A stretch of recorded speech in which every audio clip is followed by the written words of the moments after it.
My parents handed my twin brother the keys to their $4.5 million Connecticut mansion, the liquid stock portfolios, and the family luxury cars. They handed me a manila envelope with a deed to a rotting abandoned farm drowning in $15,000 of tax debt. I sold everything I owned just to save that ruined property from the county, still foolishly hoping my parents actually loved me. Then, while tearing up the rotted floorboards, I found a heavy steel hatch hidden deep in the concrete foundation. When I finally unlocked it, I found a tape recording from my father. What he said did not just change my life. It legally destroyed my brother's entire fake empire. The air inside the Philadelphia law office felt too thin to breathe. It smelled of lemon polish, old paper, and cold, hard money. I sat in a stiff leather chair, pulling at the cuffs of my worn-off-the-rack suit. The fabric was frayed at the edges, a constant reminder of my meager teacher's salary. Opposite me sat my twin brother Blake. We shared the same face, the same jawline, but that was where the similarities ended. Blake was leaning back with effortless arrogance, adjusting the heavy gold Rolex on his wrist. Beside him sat his wife Chloe, wrapped in a designer trench coat that cost more than I made in a month teaching high school history. "Mr. Sterling."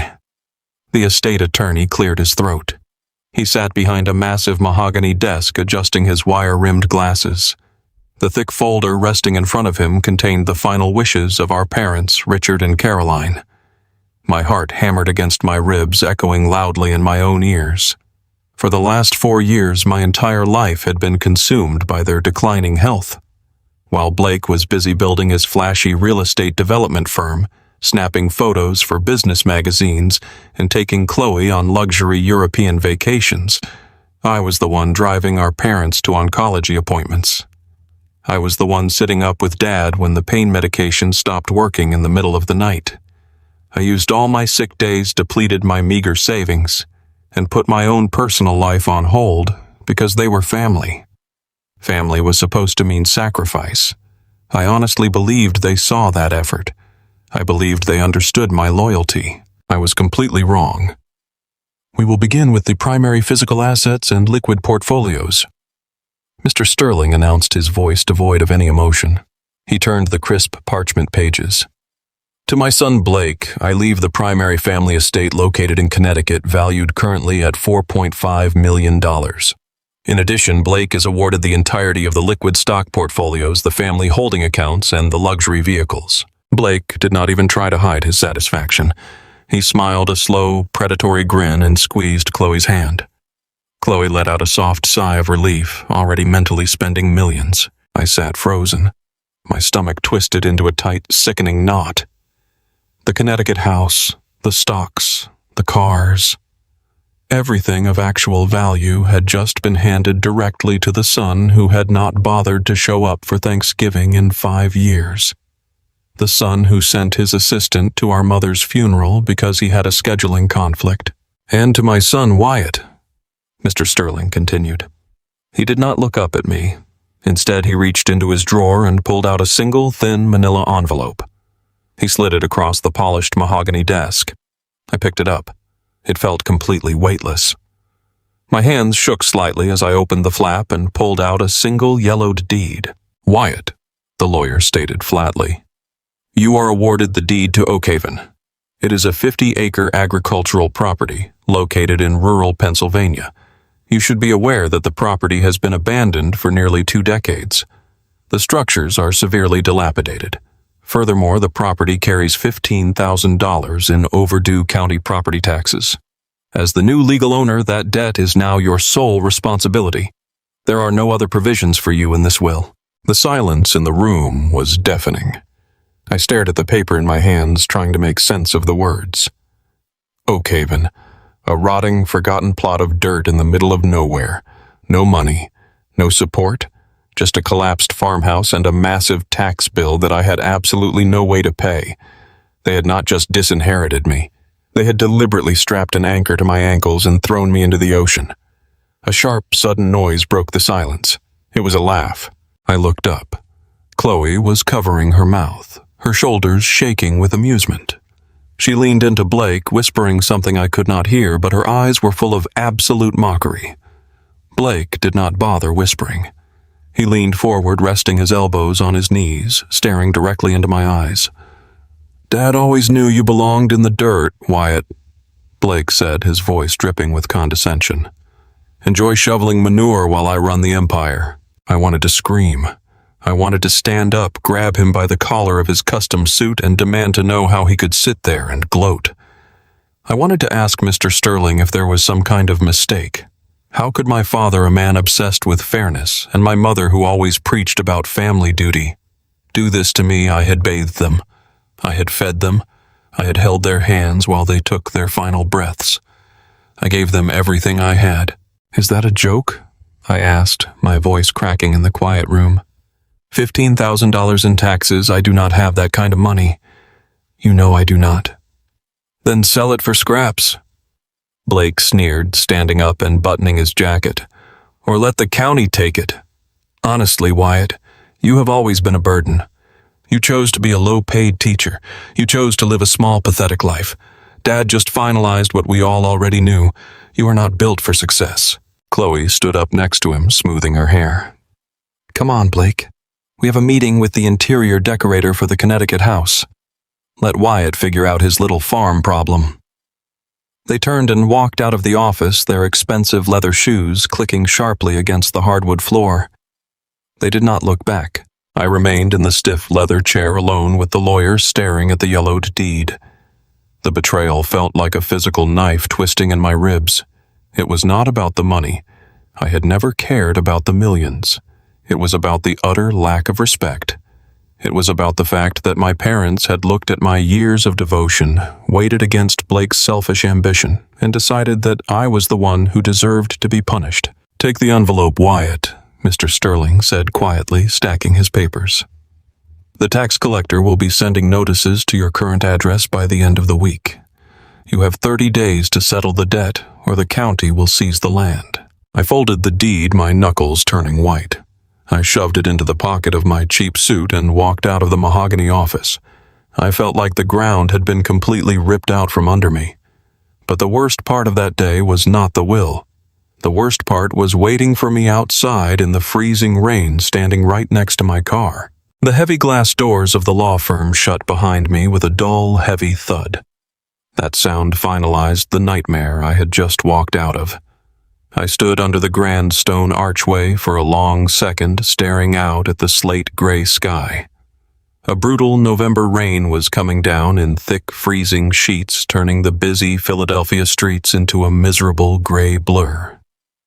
I gripped the thin manila envelope in my hand so tightly that the edges crumpled against my palm. Inside was a piece of paper that proved my entire life of loyalty and sacrifice meant absolutely nothing to the people who raised me.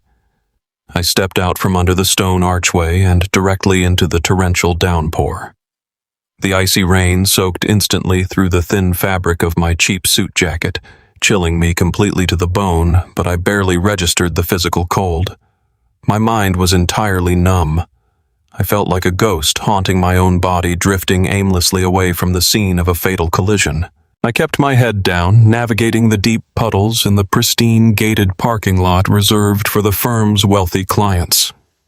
Through the blinding rain, I spotted her. Lauren. She was standing under the meager shelter of a bus stop canopy just outside the parking lot, holding a clear designer umbrella she had bought specifically for this occasion. She was wearing her pristine white wool coat, the one she saved for very important days. Today was supposed to be the most important day of our lives. We had spent the last 4 years carefully planning our future together. We spent weekends driving through upscale neighborhoods we could never afford on my high school teaching salary, looking at glossy brochures of large colonial homes with wraparound porches. Lauren had always told me that my daily sacrifice would eventually pay off. She had held my hand when I came home exhausted from changing my father's bandages or sorting through my mother's endless pill bottles. She had told me repeatedly that I was a good, devoted son. She had promised me we would finally get our massive reward when the estate was permanently settled. As I walked closer through the flooded lot, I could see her tapping her leather boot impatiently against the wet pavement. She spotted me and her posture instantly straightened. Her eyes darted eagerly behind me, probably looking for Blake and Chloe to emerge, but they had already vanished to celebrate their newly acquired millions. Lauren lowered her umbrella slightly and stepped forward as I approached. Her face was bright with an eager, hungry anticipation that made my stomach physically turn. She did not ask how I was doing. She did not ask how the reading went or if I needed a moment to process the harsh finality of losing my parents. Her very first words cut straight to the financial bottom line. "Well, what is the exact number?" she asked, her voice tight with high-pitched excitement. "Tell me we can finally put a massive down payment on that big house in Westchester. Tell me we are officially done living like broke college students." I stood there shivering in the freezing rain water dripping heavily from my hair into my eyes. I looked at the woman I was supposed to marry in exactly 3 months. I tried desperately to find the warm, supportive partner I thought I knew, but all I saw was a stranger calculating a massive payday. I swallowed the thick, painful lump forming in my throat and looked down at my freezing hands. "I did not get a number, Lauren," I said, my voice barely louder than the driving rain. "I got dirt." Her eager smile instantly faltered. Her perfectly arched eyebrows pulled together in sharp, angry confusion. "What do you mean you got dirt? Stop speaking in ridiculous riddles, Wyatt. Did Blake get the Connecticut house? Did they split the stock portfolio evenly between the two of you?" I took a shaky, freezing breath. Blake got the Connecticut house. Blake got the liquid stock portfolios. Blake got the luxury cars. Blake got the entire estate. I got a manila envelope. I held up the soggy yellow paper for her to see. My parents left me the deed to Oak Haven Farm. It is an abandoned, rotting agricultural property in the middle of nowhere that has been empty for 20 years. And it comes with a $15,000 tax lien that I am now legally forced to pay. I have exactly 30 days before the county seizes the property. Lauren did not speak for a very long time. The rhythmic sound of the heavy rain hitting her plastic umbrella seemed to amplify in the heavy, suffocating silence between us. I watched the terrible realization wash over her face. I watched the grand dreams of a colonial home, luxury cars, and a prestigious country club membership completely shatter in her eyes. But then the sheer disappointment vanished. It was instantly replaced by a look of pure, unfiltered disgust. The sweet facade of the loving fiancé completely melted away, leaving behind something incredibly cold, harsh, and calculating. A farm, she scoffed loudly, her voice rising sharply above the storm. A ruined farm and a massive tax debt. That is your big reward for playing the selfless, dedicated martyr for 4 miserable years. I reached out to touch her arm, seeking any tiny shred of human comfort. "Lauren, please. I am just as shocked and hurt as you are. I do not understand why they did this to me." She flinched violently and slapped my hand away as if my physical touch was a deadly disease. "Do not touch me," she snapped viciously. "You do not understand. I will tell you exactly why they did it, Wyatt. Because they saw exactly what everyone else in the world sees. You are a weak, gullible pushover. You spent years wiping their mouths and fetching their medicine while Blake went out and conquered the real business world. They respected Blake because he is an absolute winner. They threw you a pile of garbage because they knew you would just bow your head and take it like you always do." Her vicious words hit me harder than any physical blow ever could. I stared at her, completely paralyzed by the sheer cruelty of her statement. This was the woman who had kissed my cheek every single morning. Now she was looking at me like I was something she had scraped off the bottom of her expensive shoe. "I wasted 4 prime years of my life on you," she continued, her voice practically vibrating with intense rage. 4 years watching you grade history papers until midnight for a miserable, pathetic paycheck. 4 years listening to you justify why we could not afford nice vacations because you had to pay out of pocket for your mother's physical therapy sessions. I told myself it would eventually be worth it. I told myself you were just putting in the hard time so we could secure the massive family inheritance. But you got absolutely nothing. You are a pathetic loser, Wyatt. I wasted 4 years waiting for you to become a real man. I opened my mouth to defend myself, to say something, anything, to stop the emotional bleeding. But I had absolutely no words left. My spirit was completely broken into jagged pieces. Lauren did not wait for any sort of response. She reached fiercely for her left hand and grabbed the modest diamond engagement ring I had saved up for over 2 years to buy on my meager salary. She ripped it off her finger with a violent, angry yank. She did not hand it back to me. She threw it directly at my chest with all her might. The small piece of expensive metal bounced off my wetsuit jacket and clattered onto the flooded black asphalt, disappearing instantly into a murky, oily puddle. "Consider this engagement permanently over," she said, her voice completely devoid of any remaining human emotion. "Do not call me. Do not text me. Just go play farmer until the bank takes that miserable dirt too." A sleek black sedan with an Uber sticker pulled up to the curb right behind her. She turned her back on me, opened the car door, and slid into the warm, dry back seat without a single backward glance. The car sped away quickly, splashing dirty rainwater onto my cheap shoes, leaving me completely alone in the massive, empty parking lot. I stood motionless in the freezing downpour for a very long time. The icy water seeped through my clothes, chilling my skin, but the physical cold outside was absolutely nothing compared to the freezing void expanding rapidly inside my chest. I looked down at the dirty puddle where my engagement ring had vanished forever. Then I looked at the crumpled, wet manila envelope still gripped tightly in my trembling hand. I looked at the time on my cheap wristwatch. It had been exactly 20 minutes since I walked into Mr. Sterling's mahogany office. 20 minutes. In less time than it takes to watch a television comedy, I had lost my parents. I had lost my family inheritance. I had lost my dignity. And I had lost my future wife. Everything I thought I knew about my life, my family, and my own worth had been entirely eradicated. I was 35 years old, standing in a flooded parking lot holding a massive tax bill I could not pay completely alone in the world.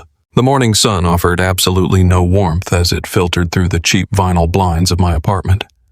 I woke up on the living room sofa, my limbs aching and my suit jacket still damp from the freezing rain of the previous afternoon. My head throbbed with the dull, heavy hangover of profound grief and total betrayal. I sat up, rubbing my face desperately, trying to convince myself that yesterday had simply been a terrible nightmare. I hoped that my parents were still alive, that my inheritance was not a cruel joke, and that the woman I loved had not abandoned me in a flooded parking lot. I reached for my phone resting on the coffee table. The screen lit up with a harsh glare displaying a notification from my mobile banking app. An automatic alert indicated that a large withdrawal had dropped my balance below the minimum requirement. I tapped the screen, my heart suddenly racing. The digital loading circle spun for a grueling 3 seconds before the numbers finally appeared in a glaring red font. The balance was $12.40. I stared at the screen, completely paralyzed. Our joint savings account, the fund where I had meticulously deposited every extra dollar from summer school sessions and weekend tutoring gigs, was entirely empty. Lauren had not merely broken off our engagement. She had logged into the account at 6 a.m. and authorized an electronic wire transfer to her private bank, draining the $22,000 we had saved for a house down payment. She took my safety net, my emergency fund, and my entire life savings with a single click of a button. The betrayal was so precise and calculated that it literally knocked the wind out of my lungs. I sat in the silent apartment, gasping for air, realizing she had likely been planning this exit strategy the moment she suspected my parents might favor my brother. Before the panic could fully take hold of my chest, 3 sharp, aggressive knocks rattled my front door. I dragged myself off the sofa and opened it. A man in a cheap windbreaker stood in the hallway, avoiding my eyes. He shoved a thick, legally sealed envelope against my chest, turned on his heel, and walked away down the corridor without uttering a single syllable. I tore open the heavy paper. Stamped at the very top of the formal document in bold, unyielding black ink was a 3-day notice to vacate. I read the complex legal jargon in a state of utter disbelief. The eviction notice claimed I was actively operating an unapproved commercial enterprise out of my residential unit, directly violating Section 4 of my lease agreement. It was an absolute malicious fabrication based entirely on the fact that I allowed struggling high school students to sit at my dining table for free history tutoring twice a week. But the ridiculous reason did not actually matter. What mattered was the corporate logo printed proudly at the bottom of the page. Horizon Peak Holdings. I recognized that corporate entity instantly. It was a newly formed shell company, a direct subsidiary of my twin brother's luxury real estate development group. Blake had not simply purchased a random apartment building in the city. He had explicitly hunted down the management company that owned my specific building and bought it outright. He acquired the property for the sole purpose of throwing me out into the street. My hands shook with a volatile mixture of severe exhaustion and blinding rage. I grabbed my phone and dialed his private cell number.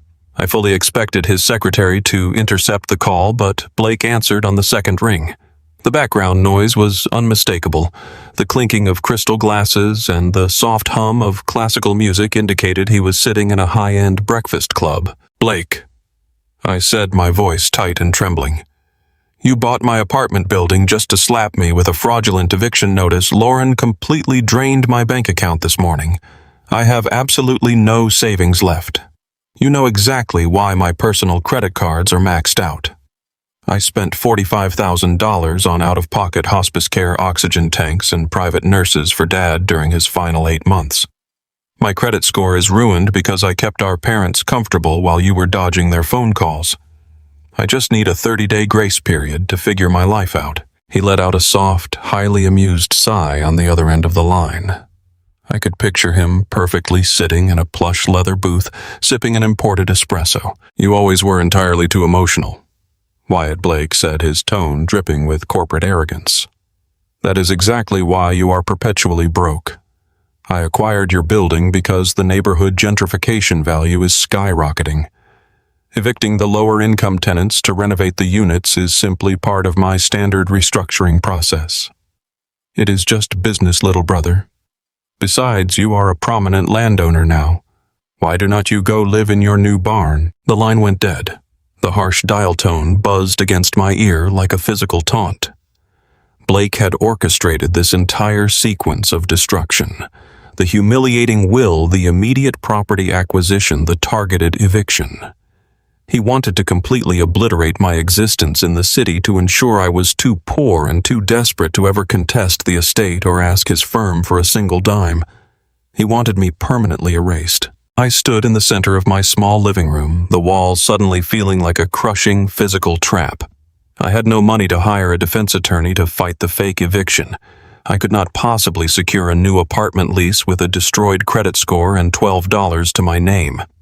My high school teaching contract was currently on a temporary unpaid leave of absence because of the countless months I had taken off to manage my parents' medical decline. I had absolutely zero leverage left in this city. Panic is a highly useless emotion when you are completely out of options. A cold, mechanical survival instinct took over my brain. I pulled a large canvas duffel bag from the hallway closet and began throwing my existence into it. I packed my heaviest winter boots, thermal coats, a box of my favorite historical biographies, and a rusted toolbox my grandfather had given me. I grabbed the framed photograph of my parents off the bookshelf. I stared at their smiling faces for a long moment, wondering if they ever truly recognized the ruthless monster they had raised in Blake. I tossed the frame face down into the bag and zipped it shut. I dragged my few remaining belongings down 3 flights of concrete stairs and shoved them into the trunk of my beat-up 2012 Honda Accord. The vehicle had over 160,000 miles on the dashboard, a transmission that violently slipped in second gear, and a heating system that barely functioned. It was the only tangible asset I had left in the entire world. I climbed into the torn fabric of the driver's seat and turned the ignition. the engine sputtered violently in the freezing morning air before finally roaring to a rough, uneven idle. I pulled out of the apartment complex parking lot and merged onto the interstate, putting the towering, wealthy glass skyline of Philadelphia far behind me. I absolutely refused to look in the rearview mirror. There was nothing left for me to see back there. No family, no fiancé, no home. My only destination was a forgotten, worthless spot on a rural county map. I was driving straight toward a ruined, abandoned property buried under a mountain of government tax debt. It was a completely irrational decision born out of pure, unadulterated desperation. But as the crowded highway stretched out and transformed into the gray, barren countryside of rural Pennsylvania, I gripped the worn steering wheel and made a silent, unbreakable promise to myself. I was going to find a way to survive the dirt they had thrown me into. The mountain road leading to Oakhaven had long since surrendered to the relentless encroachment of weeds and deep frozen ruts. My aging Honda Accord groaned in protest as I navigated the treacherous path, its transmission shuddering violently with every change of gear. The storm was closing in fast, a brutal Pennsylvania winter tempest that turned the gray sky into a heavy, suffocating sheet of slate. I kept the headlights on, but they merely cut a weak, flickering path through the swirling, blinding sleet that coated the windshield in thick ice. I had been driving for 8 hours, my body stiff and my spirit completely hollowed out by the events of the last day. I was not just exhausted. I was fundamentally broken, a man driving toward a grave that he had been legally forced to call home. When the rusted, leaning, wrought iron gate finally appeared through the gloom, I knew I had arrived. It was crooked, dragging through the mud, and the sign hanging by a single chain read Oakhaven Farm. It was a name that used to signify pride, heritage, and stability in my family. Now it was just a punchline. I pulled the car onto the overgrown gravel driveway, the tires spinning on the slick ice, before finally finding traction. I killed the engine. The silence that instantly followed was absolute terrifying and heavy with years of total neglect. I stepped out of the car and the biting wind hit me like a physical blow. The farmhouse stood at the end of the long, desolate drive, a jagged, dark silhouette against the turbulent sky.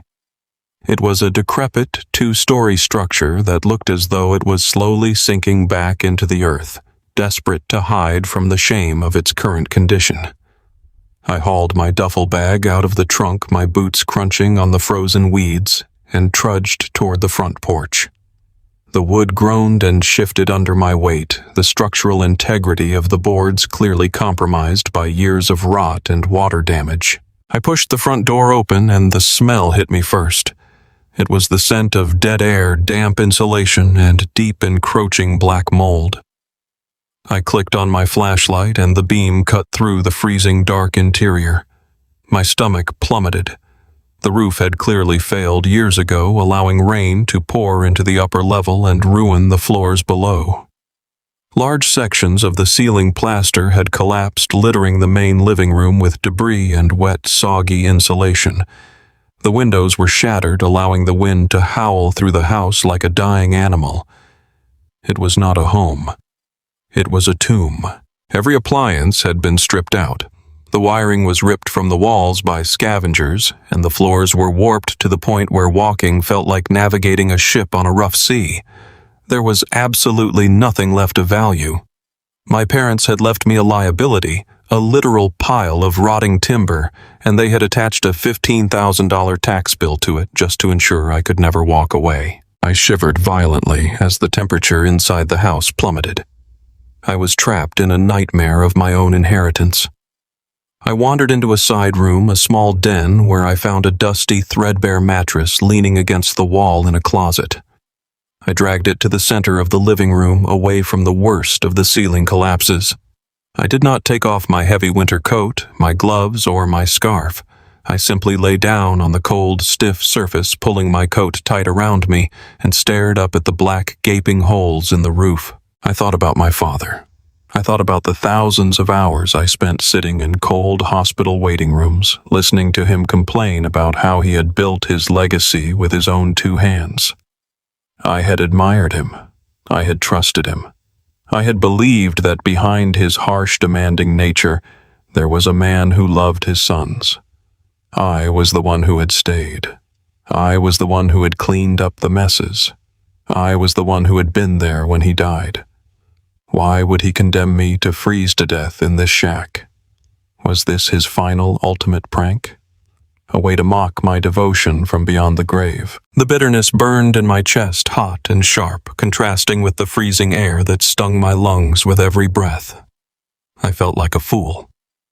I had been a pawn in their game the entire time, used for labor and companionship, only to be discarded like common trash when the time came to divide the spoils.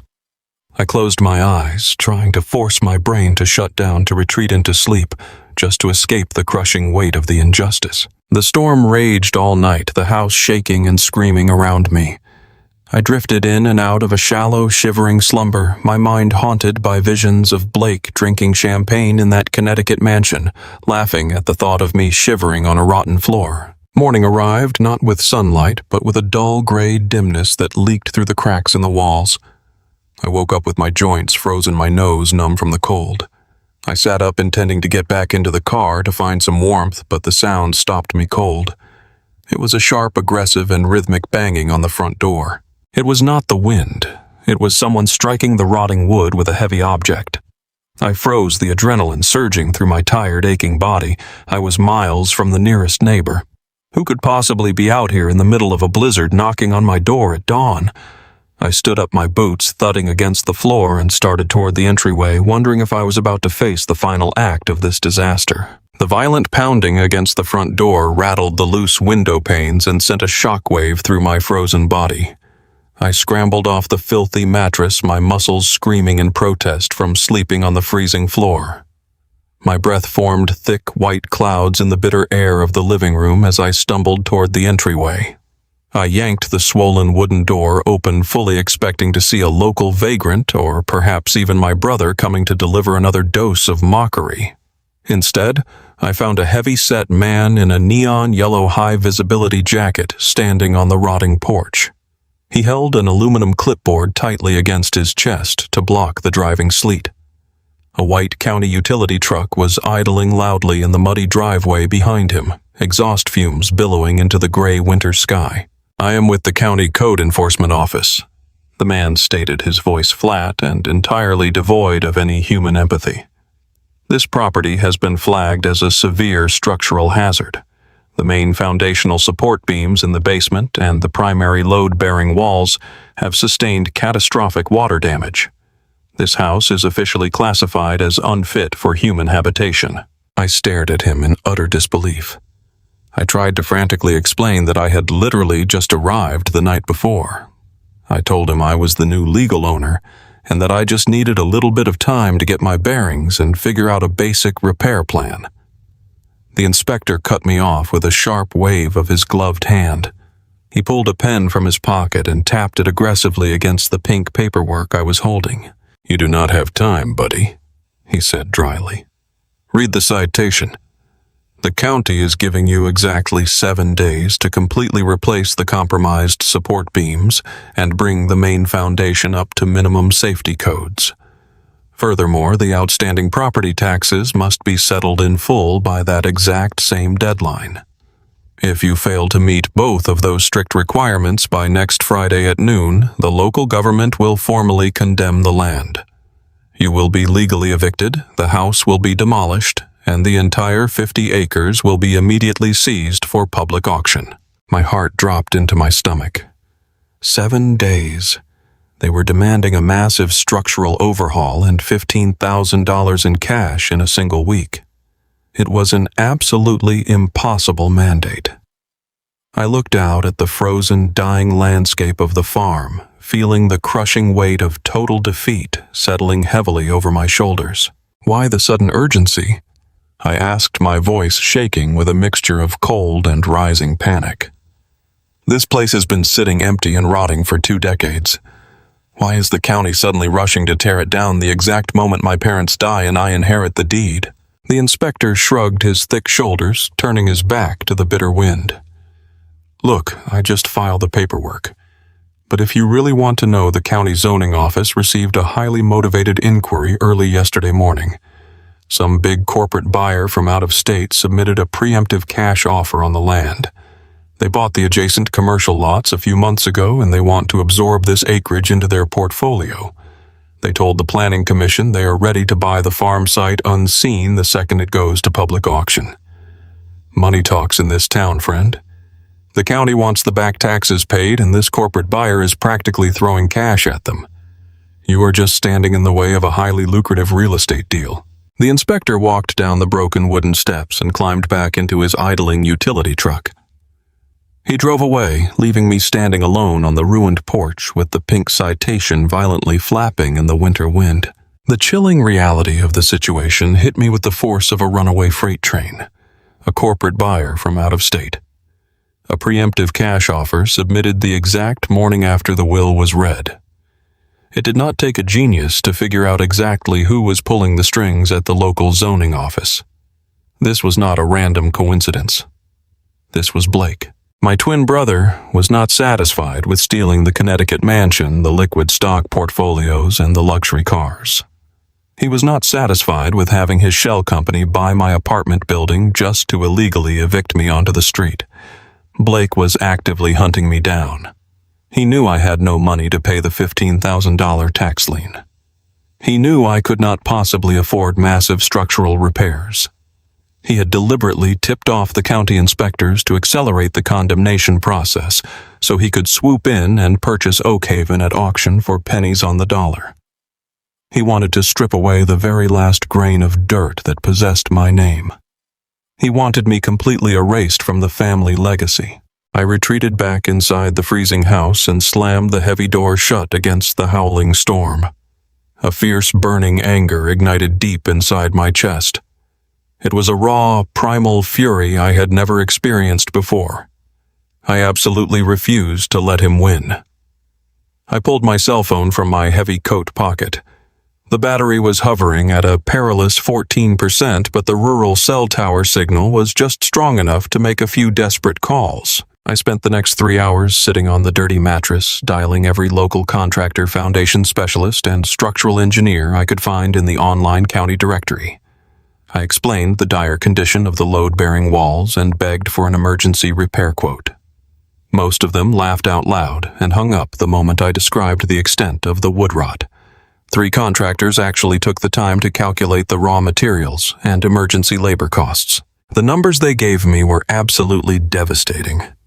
The absolute lowest bid to stabilize the house and satisfy the county code enforcer was $12,000. They required the funds up front in cash before they would even dispatch a working crew to the property. I ended the final call and let my phone drop onto the warped wooden floor. I opened my mobile banking application one last time, praying for some kind of miraculous bank error or unexpected deposit. The screen loaded slowly, the glaring red numbers burning into my tired retinas. My available checking balance was exactly $43.12. I needed over $27,000 in exactly 7 days to save a ruined farm that looked like a haunted house. I had no job, no credit, no family, and no friends left to ask for a personal loan. The universe was demanding a colossal mountain of cash, and all I had was pocket change. I sat in the freezing darkness of the condemned living room, listening to the winter storm violently rattling the broken windows. The trap was perfectly set. Blake had locked all the doors and thrown away the key. There was absolutely no logical way out of this total disaster. The harsh glare of my phone screen illuminated the dusty floorboards of the condemned living room. $43. That was the absolute sum total of my existence. I stared at the pathetic number until the screen went completely black, plunging me back into the freezing darkness. The county inspector had given me an impossible ultimatum, and Blake had effectively severed my financial lifelines. But as I sat there shivering, the initial wave of blind panic slowly gave way to a cold, razor-sharp clarity. I had spent my entire adult life trying to be the responsible son, carefully budgeting every paycheck and avoiding reckless risks. Playing it safe had left me with absolutely nothing. If I wanted to survive this, I had to completely burn my own safety net. I walked out to the muddy driveway and stared at my 2012 Honda Accord. The silver paint was chipped, the bumper was dented from years of parallel parking in tight city spaces, and the transmission desperately needed an overhaul. It was not a luxury vehicle, it was not a status symbol. But it was the very last piece of my old life that actually belonged to me, free and clear. It was my only means of escape from this rural nightmare. Selling it meant severing my only tie to civilization. I climbed into the freezing driver's seat and turned the key. The engine sputtered to life. I drove carefully down the treacherous mountain road, heading toward a cluster of neon signs I had seen on the outskirts of the nearest town. I pulled into a gravel lot packed with cheap used vehicles, parked the Honda, and walked straight into the office of the manager. I did not negotiate. I did not haggle. I handed the lot manager my title and told him I needed an immediate cash buyout. He inspected the vehicle, noted the slipping transmission, and slid a stack of $100 bills across his stained desk. $12,500. I handed over the keys without a single ounce of hesitation. The manager was decent enough to let me take an abandoned rusty mountain bike sitting behind his office dumpster. I shoved the thick envelope of cash deep into my coat pocket, swung my leg over the cracked leather seat of the bicycle, and began the brutal, agonizing pedal back toward Oakhaven. The winter wind whipped viciously against my face, turning my cheeks numb and making my lungs burn with every frozen breath. I was stranded miles away from town, balancing on a borrowed piece of junk metal, pedaling up a steep incline with a massive storm still hovering on the horizon. Every rotation of the pedals was pure physical agony, but I kept pushing forward. My next stop was the local commercial hardware depot located just a few miles from the farm. I walked through the sliding glass doors, my clothes soaked with freezing sleet, and marched directly to the contractor desk. I pulled the envelope of cash from my pocket and slammed it onto the counter. I ordered 4 heavy-duty industrial hydraulic jacks, 50 bags of high-strength concrete industrial grade, lag bolts, massive lengths of pressure-treated lumber, and a generator to run the power tools. The total bill came to exactly $12,470. I paid the cashier, leaving myself with just enough money for a few cans of cheap soup and a loaf of bread. The hardware store agreed to deliver the heavy materials to the farm by the end of the afternoon, warning me that the mountain road was barely passable. I pedaled the remaining distance back to the property, my legs trembling with utter exhaustion. When I finally reached the leaning iron gates of Oakhaven, the delivery truck was already unloading the massive stacks of lumber and concrete bags onto the muddy ground. I watched the truck drive away, its taillights fading into the gray winter mist, leaving me entirely alone with a mountain of raw materials and a condemned house. The absolute reality of my situation settled over me. I was completely isolated. I had no vehicle. I had no savings. I had no backup plan. I stood in the frozen mud, looking at the broken farmhouse. The rotting wood seemed to mock me, daring me to quit. I thought about Lauren sitting in her dry, comfortable rental car, calling me a pathetic loser. I thought about Blake in his custom-tailored suit, sipping espresso while plotting to steal the very ground beneath my feet. They both expected me to simply fold. They expected me to run away, crying, defeated by the harsh elements and the sheer impossibility of the task. They believed that because I chose a modest life of teaching and caring for sick parents, I possessed no actual strength. They equated kindness with profound weakness. I grabbed the handle of the first hydraulic jack and dragged it toward the front porch. The heavy iron scraped against the frozen earth. I was going to stabilize every single collapsed beam in that basement. I was going to pour new concrete footings with my bare hands. I was going to tear the black rot out of the walls piece by piece until my fingers bled. I resolved right then and there that I would not let Blake orchestrate my destruction. I would not allow the corrupt county zoning board to seize this property for his corporate portfolio. If I was truly destined to die as the monumental failure my family believed I was, then I would die fighting savagely for the absolute only thing on this earth that carried my name. I lifted a heavy bag of concrete onto my shoulder, gritted my teeth against the physical pain, and walked into the dark, freezing house to begin the war. The physical reality of saving Oakhaven was far more brutal than any mental preparation could have afforded me. By the dawn of my second day on the property, the romanticized notion of restoring a classic family farm had completely vanished, replaced by a grueling mechanical fight for basic survival. The winter weather showed absolutely no mercy. The temperature stubbornly refused to climb above freezing, keeping the muddy ground locked in a solid, unyielding state of permafrost. I started with the foundation. The county inspector was exactly right about the structural integrity. The primary load-bearing beams supporting the center of the house had practically disintegrated from decades of unchecked moisture. Crawling under the sagging structure was like lowering myself into a shallow, freezing grave. The clearance between the frozen dirt and the rotting floor joists was less than 2 feet. I had to drag my body through the dark, icy mud on my elbows and knees, hauling the heavy industrial hydraulic jacks inch by agonizing inch into the pitch-black crawl space. Spiders and long-dead vermin brushed against my face, but I could not afford the luxury of fear or hesitation.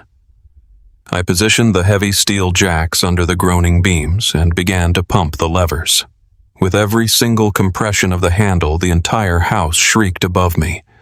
The sound was terrifying, a loud splintering crackle of ancient timber threatening to snap and crush me flat against the frozen earth. My physical body began to break down rapidly. The soft skin on my palms, accustomed to grading history essays and writing on chalkboards, tore wide open by the end of the very first afternoon.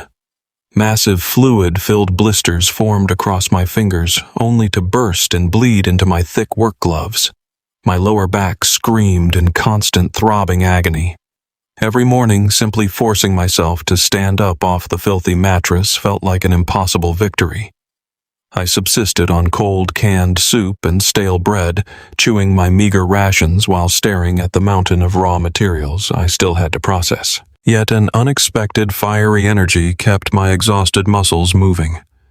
Whenever the urge to quit threatened to overwhelm my mind, I thought of Blake.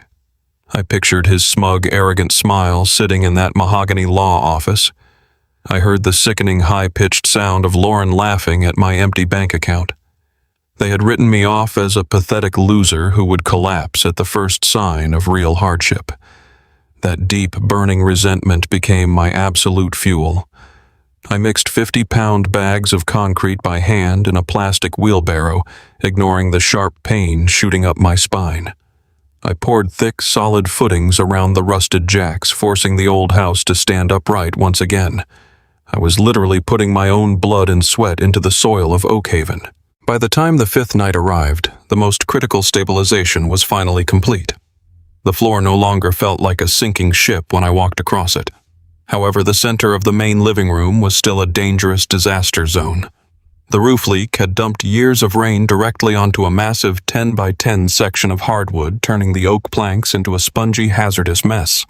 I had to rip out the dead wood to prepare for subfloor repairs. The sun had already set, leaving the house bathed in the harsh artificial glare of a single halogen work light, powered by my sputtering generator.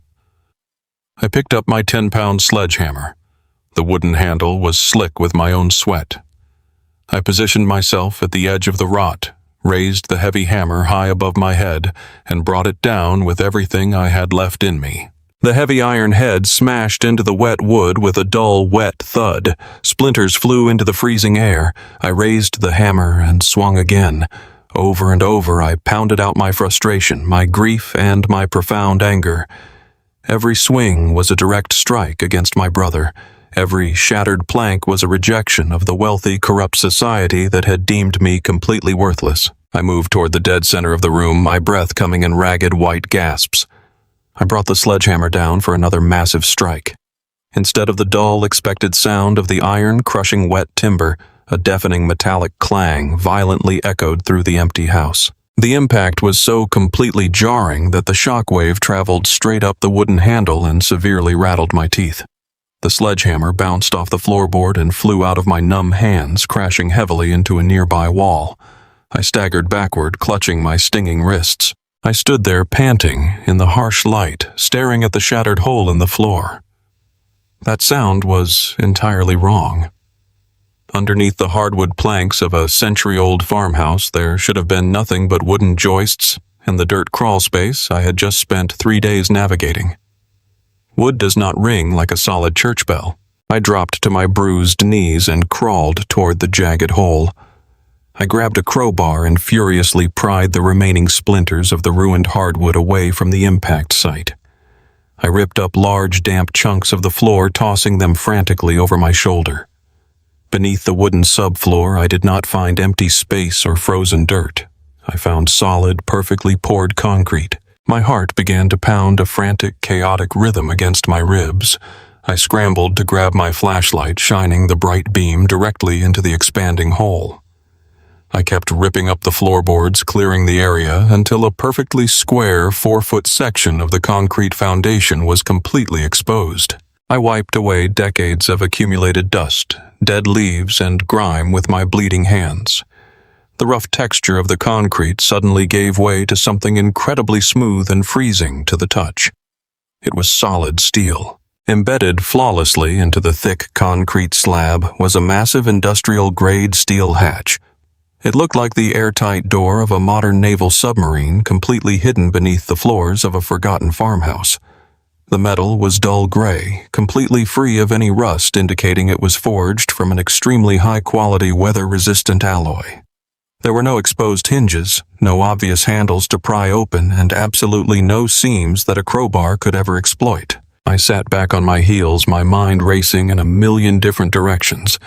Why would my strictly traditional penny-pinching parents install a military-grade vault door beneath the floor of a supposedly worthless abandoned property? I leaned closer, brushing the last layer of thick dust away from the center of the steel square. A large, complex mechanical dial was recessed directly into the heavy metal. It was a high-security combination lock featuring deeply engraved numbers ranging from 0 to 99. The dial was cold and perfectly pristine, waiting silently in the darkness for over 2 decades. The county inspector had called this place a rotting shack. Blake had called it a pile of useless manure. Lauren had abandoned me because she thought this property was a massive financial trap designed to keep me poor forever. They were all completely wrong. I stared down at the massive steel hatch locking away a subterranean mystery. Oakhaven was not just a ruined farm. It was a carefully constructed, elaborate facade designed to hide something incredibly important. And my father, the man who supposedly hated me, had deliberately placed the only key right into my empty hands. I stared down at the massive steel dial embedded in the concrete, my breath pluming in the freezing air of the ruined living room. My hands were violently shaking, covered in a thick mixture of gray cement dust and my own dried blood from tearing up the jagged floorboards. I was completely exhausted, physically broken by 5 straight days of relentless manual labor. But the adrenaline surging through my veins made it impossible to stop now. I reached out and touched the cold metal mechanism. It was smooth, heavy, and built to withstand an absolute catastrophe. I had to get inside. I turned the thick outer ring, listening to the heavy, satisfying clicks of the tumblers falling into place. I started with the most obvious choices. I put in my father's birth date. I gripped the heavy latch and pulled with all my remaining strength. The door did not move a single fraction of an inch. I spun the dial again, wiping sweat and grime from my forehead. I entered my mother's birthday. Nothing. I tried their wedding anniversary, the street address of our childhood home, the year my grandfather started the original family business. I tried my own birthday, followed immediately by Blake's. I sat back on my bruised heels, letting out a frustrated, ragged sigh. I had spent hours pouring concrete and ripping out rotten wood, only to be stopped completely dead by a sophisticated combination lock. The absolute absurdity of the situation threatened to crush my spirit. My parents had hidden a military-grade vault beneath a house they deliberately allowed to rot for 2 decades.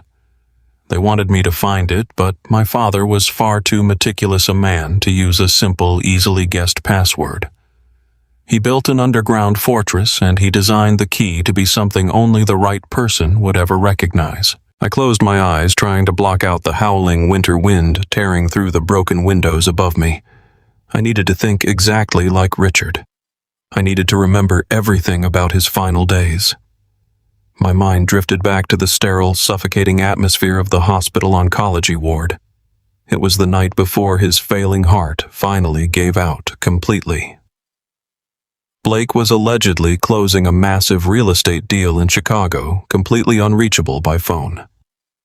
Lauren had gone home early because the hospital chairs were too uncomfortable for her back.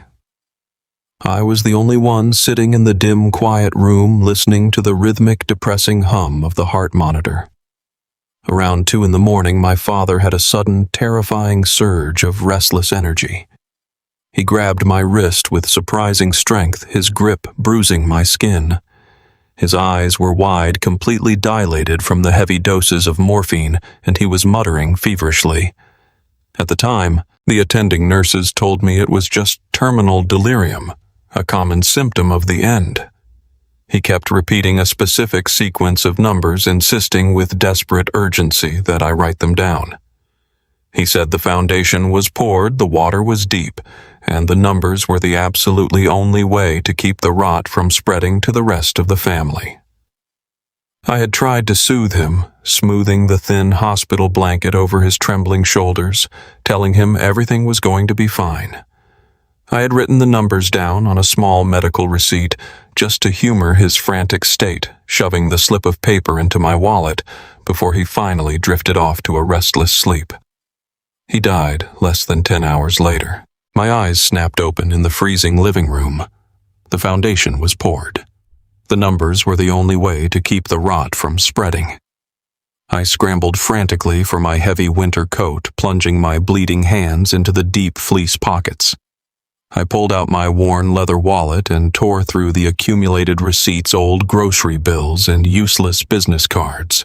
Finally, near the back fold, I found it. A faded hospital cafeteria receipt with a string of numbers scribbled hastily in blue ink. 6/28/44/12. My pulse thundered in my ears like a rapid war drum. I dropped the wallet onto the concrete and crawled back over to the steel dial. I took a deep, steadying breath, my fingers grasping the cold, precise metal. I spun the heavy dial clockwise to the number 6. The internal mechanism clicked with a deep, resonating thud. I reversed direction, turning counterclockwise past the starting point to rest precisely on 28. Another heavy click echoed through the concrete. I spun it clockwise again to 44, then finally carefully brought it back to 12. The final click was louder than the rest, a sharp metallic snap that seemed to vibrate directly through the entire floor. I placed both of my torn, bleeding hands flat against the recessed steel handle and pushed down with my body weight. A loud hissing sound immediately filled the room as the airtight seal broke open. The pressure equalization was so intense that my ears briefly popped. I grabbed the handle and pulled upward. The heavy vault door, which must have weighed several hundred pounds, glided open effortlessly on perfectly counterbalanced pneumatic hinges. A rush of completely dry, climate-controlled air blasted up into my face, carrying the faint, clean scent of ozone and expensive electronics. It was a stark, mind-boggling contrast to the freezing, moldy stench of the ruined farmhouse above. I grabbed my heavy-duty flashlight and aimed the bright beam straight down into the gaping black hole. The white light illuminated a pristine industrial steel spiral staircase leading deep into the earth. The steps were completely free of dust, gleaming softly in the beam of my flashlight. I slowly lowered myself into the opening, my boots clanging sharply against the metal grates. As I descended below the frost line, the bitter cold of the Pennsylvania winter instantly vanished. The air grew perfectly warm and comfortable. With every step I took down that spiraling metal staircase, the reality of my situation completely shifted. Oakhaven was not a ruined, worthless property. The collapsed roof, the shattered windows, the black mold, and the $15,000 tax lien were all part of a brilliant, highly expensive facade. My father had spent untold millions of dollars engineering a masterpiece of deception. He had constructed an invisible fortress meant to look exactly like a miserable failure. He built it to repel scavengers, to test my endurance, and to entirely fool my greedy, superficial brother. I reached the bottom of the staircase, my heart pounding relentlessly against my ribs, fully ready to step into the blinding truth my parents had buried in the dark. The metal of the spiral staircase was freezing beneath my bleeding palms, but the sharp pain was the only thing grounding me to reality. As I climbed lower into the earth, the furious howling of the Pennsylvania winter storm completely faded away, swallowed by thick concrete and deep soil. It was replaced by an absolute profound silence that made my ears ring. The bitter, freezing air that had tormented me for 5 exhausting days vanished entirely. In its place, a wave of dry, perfectly regulated warmth washed over my shivering body. I reached the bottom step, my heavy boots landing solidly on a polished surface. I aimed my flashlight forward, my finger trembling on the power switch, and swept the beam across the darkness. My hand brushed against a smooth glass panel on the concrete wall. A bank of recessed LED lights instantly flared to life with a soft click, illuminating the expansive space in a brilliant, sterile white glow. I had to lift my bruised arm to shield my eyes, completely disoriented by the sudden aggressive brightness. When my vision finally adjusted to the light, the breath was completely knocked out of my lungs. I was not standing in a dirt storm cellar or a forgotten agricultural storage room. I was standing in a massive, immaculate subterranean office that looked like it had been lifted directly from a corporate skyscraper and buried 40 feet underground. The walls were reinforced with thick structural steel beams and lined with expensive acoustic soundproofing panels. A soft, barely perceptible hum vibrated constantly through the soles of my boots. It was a state-of-the-art geothermal climate control system quietly keeping this underground fortress perfectly preserved while the farmhouse above was deliberately left to rot into the mud. I walked forward slowly, my mind utterly unable to process the sheer scale of what I was witnessing. My father had spent his entire life lecturing me about the value of a single dollar, meticulously clipping grocery coupons, and loudly complaining about the cost of electricity. Yet, he had secretly poured untold millions of dollars into excavating and engineering a high-tech bunker beneath a legally condemned property. Rows of heavy-duty fireproof filing cabinets lined the entire left side of the room. Each thick metal drawer was secured with glowing biometric thumbprint locks. On the right wall, bolted directly into the heavily reinforced concrete, stood a massive titanium vault. It was the exact kind of security safe you would expect to see in the basement of a commercial bank, not hidden away beneath a Pennsylvania dirt farm. I reached out and touched the cold steel of the vault door, realizing the incredible, staggering magnitude of my parents' deception. They had watched me struggle to pay my modest apartment rent for years. They had watched me deplete my pathetic savings account to cover their endless medical co-pays and private nursing bills. They had let Blake publicly humiliate me in front of the estate attorney, laughing as I was handed a worthless deed. And all the while, they had this underground empire quietly waiting in the dark. A hot, sharp flare of anger surged up my spine, but it was quickly overshadowed by an intense, burning curiosity. Why go to such extreme, convoluted lengths to hide all of this wealth from the world? I turned my attention to the dead center of the room. A large antique mahogany desk anchored the sterile space. It was the only traditional piece of furniture in the otherwise highly modern environment. I recognized it instantly. It was the exact same heavy wooden desk my father used to sit behind in his old home office, the place where he would spend countless hours poring over legal contracts, deliberately isolating himself from the rest of the family. A high-backed leather executive chair was pushed neatly under the center drawer. I walked toward it, my wet boots squeaking softly against the polished epoxy floor. The rich surface of the mahogany wood was completely free of dust. Resting right in the middle of the empty desk was a heavy vintage analog tape recorder. It was a bulky silver machine from the late 90s, sitting completely alone like a shrine. Placed perfectly on top of the black cassette tape was a small, faded yellow sticky note. My chest tightened painfully as I leaned over the mahogany desk to read the note. Written across the yellow paper in sharp, aggressive, angular black ink was a single word: Wyatt. It was my father's handwriting. There was absolutely no mistaking those rigid, disciplined letters. Seeing his distinct script sent a violent shockwave through my entire nervous system. It brought back a sudden flood of childhood memories of him signing my report cards, writing strict lists of weekly chores, and leaving demanding instructions on the kitchen counter. He was a deeply stoic man who never wasted a single spoken syllable, a man who communicated primarily through unspoken expectations and harsh judgments. And here, speaking from beyond the grave, he was giving me one final instruction. My hands were shaking so violently that I had to tightly clench my fists just to steady them. He knew I would find this underground room. He knew I would be the one to tear up the rotting floorboards, sacrifice everything I had left, and decipher the complex lock. I reached out with my torn, blistered hand and carefully peeled the sticky note off the plastic cassette. The tape recorder was plugged directly into a floor outlet beneath the desk, a small red light indicating that it was fully powered and waiting for me. I stared down at the heavy mechanical play button for a long, agonizing minute. I was deeply terrified of what I was about to hear. I was terrified that it would simply be another layer of parental rejection, another cruel, calculated twist designed to thoroughly remind me of my lifelong failures.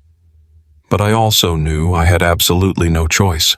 I had sacrificed my only vehicle, my relationship with Lauren, and my physical well-being just to reach this very spot. I pressed my bleeding index finger firmly down on the play button. The heavy machine engaged with a loud, clanking mechanical thud. The magnetic tape hissed softly for 2 excruciating seconds as it spooled rapidly across the internal reading heads. Then the crisp, commanding, unmistakably authoritative voice of my late father completely filled the quiet subterranean room. It was not the weak, delirious, pain-filled voice of the dying man I had continuously comforted in the hospital ward. It was the powerful, sharp, unyielding tone of Richard in his absolute prime. The sound resonated forcefully off the steel walls, freezing me perfectly in place. He was speaking directly to me, completely bridging the impossible gap between the living and the dead. And the very first sentence he spoke fundamentally shattered everything I thought I knew about my family. The mechanical hiss of the magnetic tape spinning filled the silent subterranean room. I held my breath, gripping the edge of the polished mahogany desk. Then the crisp and steady voice of my father broke through the quiet air. It was a stark contrast to the frail and suffering man I had watched fade away in the oncology ward. This was Richard in his absolute prime. His tone was sharp, commanding, and filled with an undeniable purpose that sent a sudden chill down my spine. Wyatt, the recorded voice began echoing slightly off the reinforced steel walls. If you are sitting in my leather chair right now and listening to this analog tape, it means my failing heart finally gave out. It also means you did exactly what I prayed you would do. You did not run away when things became impossibly difficult. I closed my eyes and let out a shaky breath. Hearing him speak with such profound clarity was completely overwhelming. I sank slowly into the heavy executive chair, my exhausted muscles melting into the plush leather. You probably believe that your mother and I were completely blind, my father continued.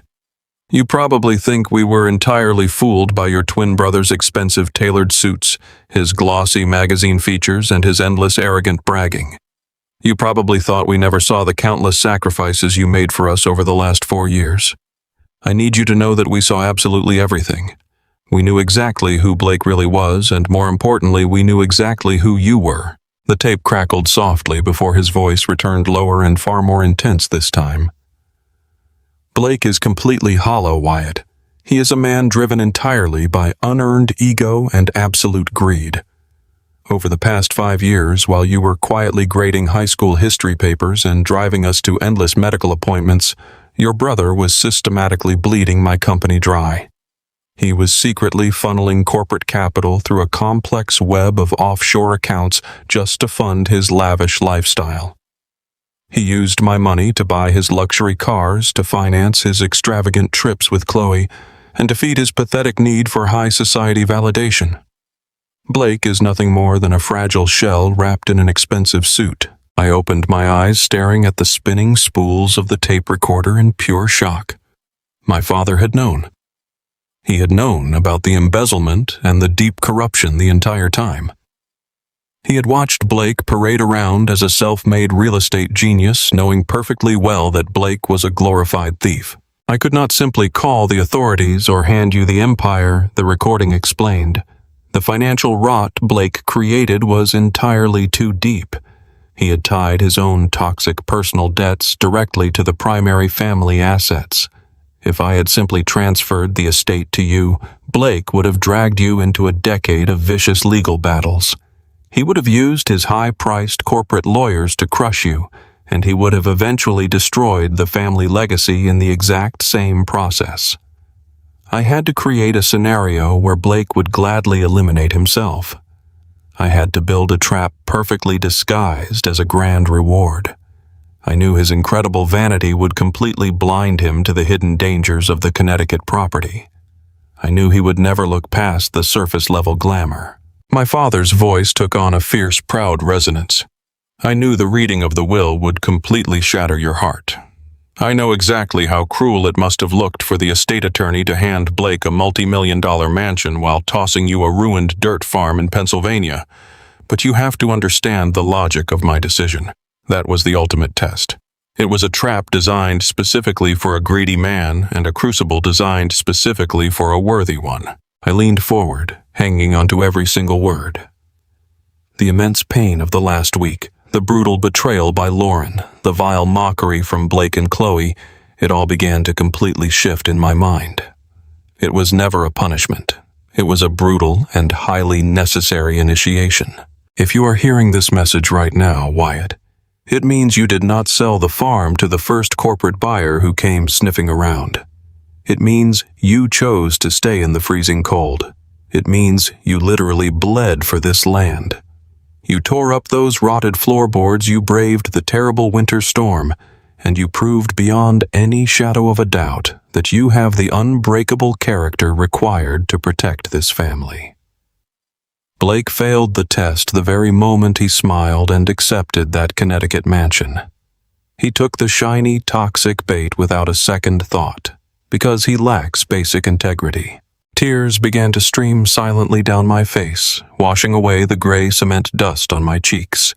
For my entire life, I had lived in the massive, overbearing shadow of my twin brother.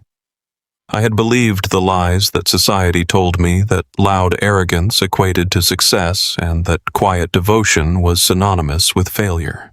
My father had just reached across the boundary of death to tell me I was the superior man. There is a massive titanium safe bolted into the concrete wall to your right. My father instructed, his tone softening into something resembling genuine warmth. I did not use a random combination to lock it. I used a sequence of numbers that Blake would never bother to remember because he never cared about anyone but himself. The combination is your social security number, Wyatt. You are the only true heir to this family. The recording paused for a brief moment. I am so incredibly proud of you, son. Now open the safe. Inside you will find the absolute truth about what Oakhaven Farm actually is. You will find the legal tools you need to take back everything your brother tried to destroy. Make them remember our name. The tape machine clicked loudly and the spools stopped turning. The subterranean room fell back into a profound, heavy silence. I sat in the leather chair for a long time, letting the absolute magnitude of my father's confession wash over my tired soul. The crippling weight of my perceived inadequacy completely evaporated. I was no longer the pathetic loser Lauren claimed I was. I was no longer the forgotten son. I stood up, my muscles no longer feeling the burning ache of exhaustion. I walked with steady, purposeful steps directly toward the massive titanium wall safe. I reached out and entered the 9 digits of my social security number into the glowing electronic keypad. A loud mechanical chime echoed through the room, and the heavy steel locking bolts retracted with a deep, satisfying thud. I grabbed the cold metal handle and pulled the heavy vault door wide open, ready to face the staggering truth hidden inside. The heavy titanium door swung outward on perfectly silent hinges. I reached inside the dark cavity of the vault, half expecting to find stacks of $100 bills or velvet pouches filled with antique gold. Instead, my fingers met the cold, stiff edges of heavy cardstock. I pulled out a thick, leather-bound folio embossed with a simple gold insignia. I carried it over to the mahogany desk, placing it directly under the bright glow of the desk lamp. What I found inside that folder completely dismantled everything I thought I knew about my family and their wealth. The first few pages were highly detailed geological surveys and state-certified hydrological reports. Oakhaven was not just 50 acres of dead soil. According to the documents, the land sat directly on top of a massive prehistoric artesian aquifer. It was one of the largest untouched sources of naturally purified freshwater on the entire eastern seaboard. Attached to the surveys were ironclad, extremely rare commercial water rights granted directly to my grandfather over 60 years ago. Those rights were fully grandfathered in making them completely exempt from modern environmental usage caps and municipal restrictions. An official appraisal document from a major international beverage conglomerate sat right behind the surveys. The firm had formally offered to purchase the exclusive tapping rights. The valuation printed at the bottom of the page made my vision blur. $80 million. And that was just the initial baseline estimate. My parents had deliberately let the farmhouse rot and collapse to effectively camouflage an $80 million gold mine hiding right beneath the dirt. They sacrificed the surface to protect the depths, but the water rights were only the first layer of my father's intricate financial masterpiece. Beneath the geological surveys lay a secondary stack of legal contracts, all bound by a heavy wax seal. The header across the top page read, "The Oakhaven Master Trust." I began reading through the complex corporate legalese, utilizing every bit of research skill I possessed as a history teacher to decode the intricate financial webs. The Oakhaven Master Trust was a stealth holding company. My father had established it decades ago as the invisible bedrock of the entire family empire. It was completely shielded from public records, and I was listed as the sole irrevocable beneficiary. As I dug deeper into the ledgers, the absolute brilliance of my father's trap became horrifyingly clear. The trust did not just hold the lucrative commercial water rights. It held the actual debt notes for every single physical asset my family supposedly owned. My eyes frantically scanned the long list of collateralized assets. I found the deed to the $4.5 million Connecticut mansion Blake had been awarded at the law office. According to these stealth documents, the estate was entirely leveraged. My father had quietly mortgaged the property through a private commercial loan. And the legal entity that ultimately owned that massive looming debt was the Oakhaven Master Trust. The shiny corporate office building Blake operated out of in Philadelphia was also listed on the next page. The luxury cars were heavily financed through a private subsidiary entirely controlled by this exact same trust. Let me explain exactly what this meant. Blake thought he had inherited the crown jewels of our family. He believed he was the undisputed king of a massive real estate dynasty. He was currently throwing lavish parties, bragging to his wealthy friends, and completely dismissing me as a pathetic peasant playing in the mud. But he did not actually own any of it. He merely owned the illusion of wealth. He owned the crippling liabilities. The very moment he proudly signed the estate papers in that mahogany law office, he unknowingly accepted tens of millions of dollars in highly toxic structured debt. And because I now possessed the Oakhaven Master Trust, I effectively owned the bank that held his loans. I was his primary creditor. I sat back in the leather executive chair, completely stunned by the magnitude of power resting on the desk in front of me. Just a few days ago, I was a broken, humiliated man standing in a frozen mud puddle. I had sold my only vehicle for a fraction of its value just to afford wooden support beams and heavy bags of concrete. I had been brutally discarded by the woman I loved, mocked by my own twin brother, and threatened with legal eviction by a corrupt county inspector. They all looked at me and saw absolute weakness. They assumed my quiet dedication to my sick parents meant I lacked the aggressive, ruthless drive required to survive in the real world. But my father understood something they did not. He knew that true power does not need to scream for attention. He knew that the strongest foundation is the one buried deep underground, supporting everything else in total silence. The paper in my hands felt heavier than a loaded weapon. I traced my finger over the official state seals and the notarized signatures. I legally held the financial leash to the entire family empire. If I wanted to, I could call in the debts tomorrow and completely bankrupt my arrogant brother before he even finished his morning espresso. I could watch his fake empire crumble into dust. I had the undisputed authority to take away his house, his cars, and his business. But acting on blind anger was exactly what Blake would do. That was the behavior of a hollow man. My father had not handed me this incredible arsenal just to watch me throw a petty tantrum. He entrusted me with $80 million in natural resources and the absolute control of the family legacy because he trusted my temperance. He knew I would not let the power completely corrupt my soul. I carefully placed the documents back into the leather folio. The freezing wind outside was still violently rattling the broken windows of the farmhouse above, but I did not feel the cold anymore. The game had entirely fundamentally changed. Blake thought he was playing chess against a defenseless pawn, but he was completely unaware that I now owned the entire board. The thick leather-bound ledger felt heavier the longer I held it under the bright beam of the desk lamp. I turned past the initial declarations of the master trust and reached a specifically marked section labeled Subordinate Liabilities. The crisp parchment pages detailed a series of incredibly complex financial maneuvers that my father had carefully executed over the last 7 years of his life. I traced my calloused finger down a long column of account numbers, cross-referencing them with an attached legal addendum. That is when my eyes locked onto a highly specific property identification code. It was the exact county parcel number for the sprawling Connecticut estate. It was the very same $4.5 million mansion that Blake had so proudly claimed at the reading of the will in Philadelphia. I pulled a supplementary file from the back of the titanium vault to make absolutely sure I was reading the dense corporate legalese correctly. My father was not just a successful businessman.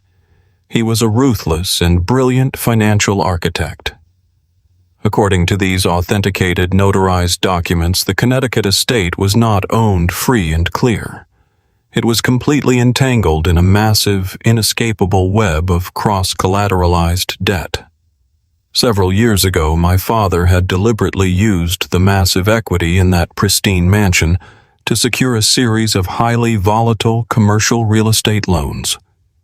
He had essentially tied the beautiful house to a sinking portfolio of failing strip malls and vacant office parks located across the Rust Belt. The financial trap was absolutely magnificent in its malicious simplicity. Blake sincerely thought he had inherited a pristine, unburdened castle. He had spent the last week bragging to his country club associates and parading around the city as the newly crowned king of the family empire. But because he was entirely driven by shallow ego and outward appearances, he had never bothered to perform any basic legal due diligence. He had signed the estate transfer papers in Mr. Sterling's office without ordering a standard title search or demanding a full audit of the associated holding accounts.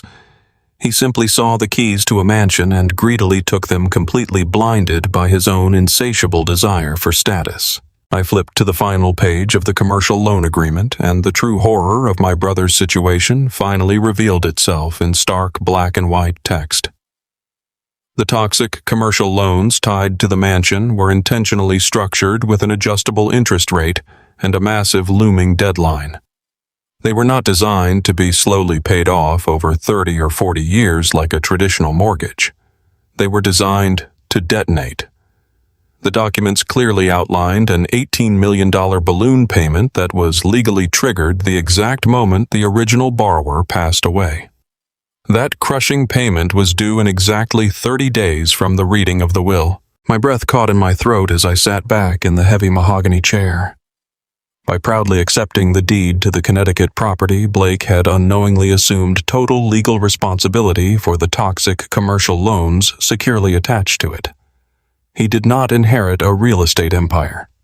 He inherited an $18 million ticking time bomb. The sheer scale of the systemic karma was profoundly staggering. My father had known exactly how Blake operated in the business world.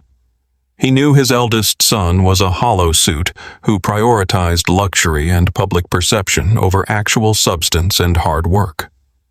Blake had spent years secretly funneling corporate capital to fund his extravagant lifestyle, assuming his father was entirely too old and weak to notice the continuously missing funds.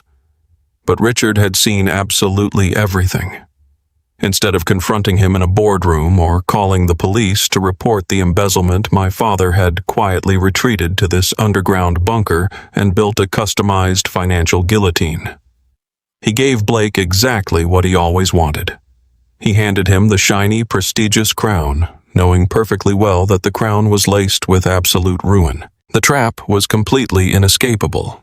Blake did not have $18 million in liquid cash to satisfy the upcoming balloon payment. His personal finances were already stretched to the absolute breaking point just to maintain his fake billionaire persona. He was drowning in massive monthly payments for his imported sports cars, his seasonal European vacations, and Chloe's endless designer shopping sprees. When the bank inevitably called in the massive debt at the end of the month, they would completely liquidate the Connecticut estate without a single second of hesitation. But the true legal devastation would not stop there. Because Blake had signed as the primary guarantor during the rushed estate transfer, the creditors would have full legal authorization to go after his personal assets to cover the remaining deficit. They would freeze his checking accounts. They would repossess his luxury vehicles right out of his driveway. They would seize his private development firm and auction off his office equipment. The luxurious life he had built on an unstable foundation of lies and stolen corporate funds would be completely eradicated in a matter of hours. He was standing directly on a trapdoor with a thick rope tied around his neck, utterly oblivious to the fact that the lever had already been pulled. I stared at the pristine underground ceiling, listening to the soft, rhythmic hum of the geothermal climate control system. A profound sense of absolute power washed over me, replacing every single ounce of pain, grief, and humiliation I had suffered over the past 2 weeks. I was no longer the pathetic loser who had been mercilessly abandoned in a freezing parking lot by a gold-digging fiancé. I was the sole irrevocable beneficiary of the Oak Haven Master Trust. I was the silent entity that legally owned the debt notes securely attached to those toxic commercial loans. I was the bank. If I chose to enforce the strict debt covenants, I could personally authorize the immediate foreclosure of Blake's mansion tomorrow morning. I could be the one who sent the repo men to tow his cars while his wealthy neighbors watched. I could drag him into a brutal, highly public bankruptcy court and watch him lose absolutely everything he cared about. Conversely, because the Master Trust held upwards of $80 million in pure freshwater commercial rights, I was also the very unique position of being the only person on the entire planet with the liquid capital required to pay off the balloon payment and actually save him from total destruction. My twin brother had repeatedly mocked my modest life as a public school teacher. He had laughed out loud at my unwavering dedication to our dying parents. He had actively tried to steal my rotting Pennsylvania farm just to ensure I was left entirely destitute and broken on the streets. Now, by a brilliant stroke of poetic justice meticulously orchestrated from beyond the grave, his entire survival rested firmly in the palms of my blistered, bleeding hands. I held the absolute legal authority to either grant him a completely unearned mercy or to execute the financial death sentence our father had so perfectly designed. The choice was mine alone. I looked down at the crisp white paper in my blistered hands. $5,000. That was the grand sum my brother believed my dignity was worth. Beside him, Chloe was shivering in the bitter wind, her arms tightly crossed over her designer coat, her face twisted in a mask of absolute disdain. The high-priced litigation attorney, Mr. Gable, stood with his chin raised, holding his imported leather briefcase like a protective shield. They were all waiting for the inevitable explosion. They fully expected me to scream, to throw a desperate punch, to drop to my knees and beg for mercy, or to simply collapse under the sheer weight of their coordinated cruelty. That was the predictable, pathetic script they had written for me. But a profound anchoring stillness had taken root deep inside my chest.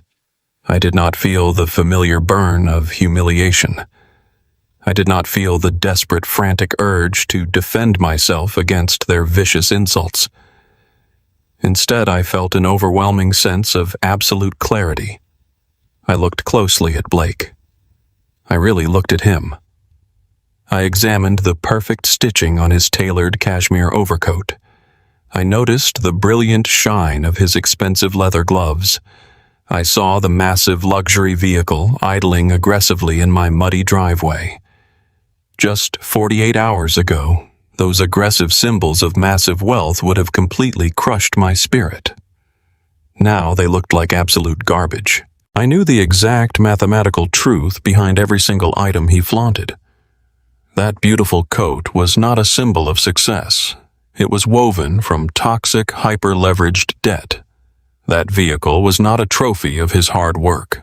It was a glaring liability tethered to a failing commercial real estate portfolio.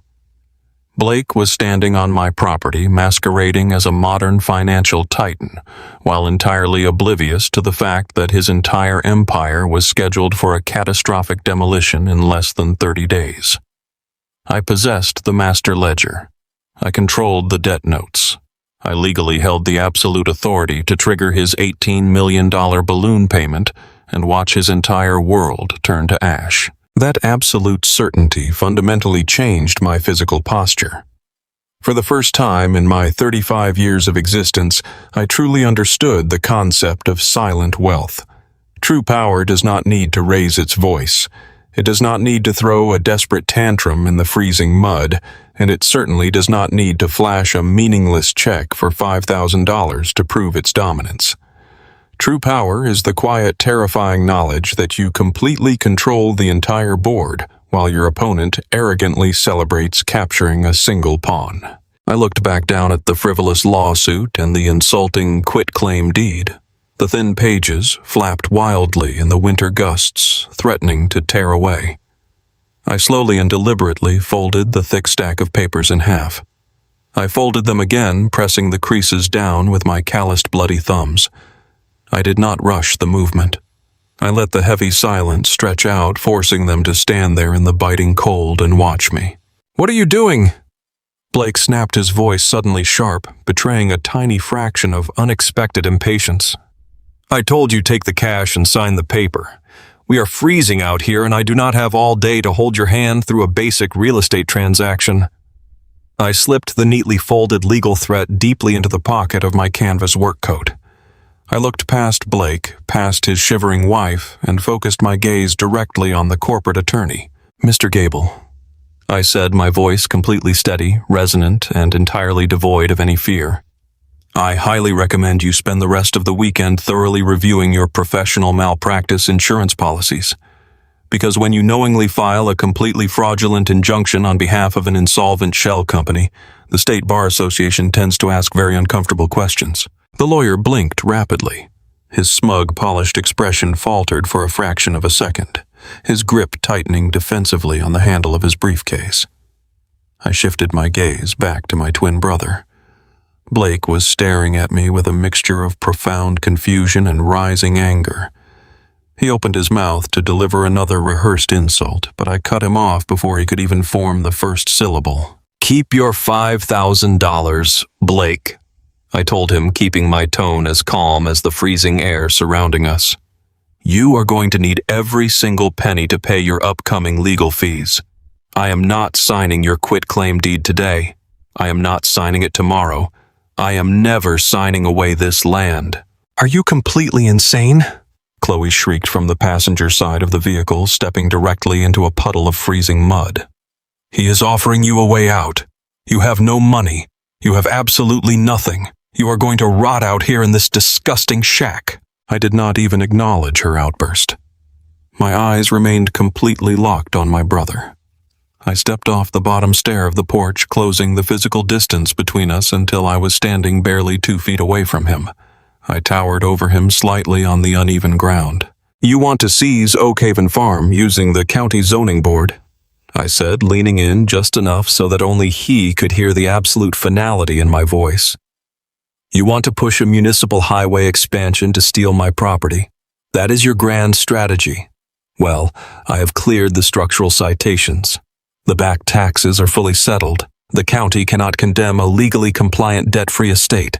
I know exactly what you are planning for Friday afternoon." I watched the color completely drain from Blake's perfectly tanned face. The smug, predatory confidence that had defined his entire personality for decades instantly fractured.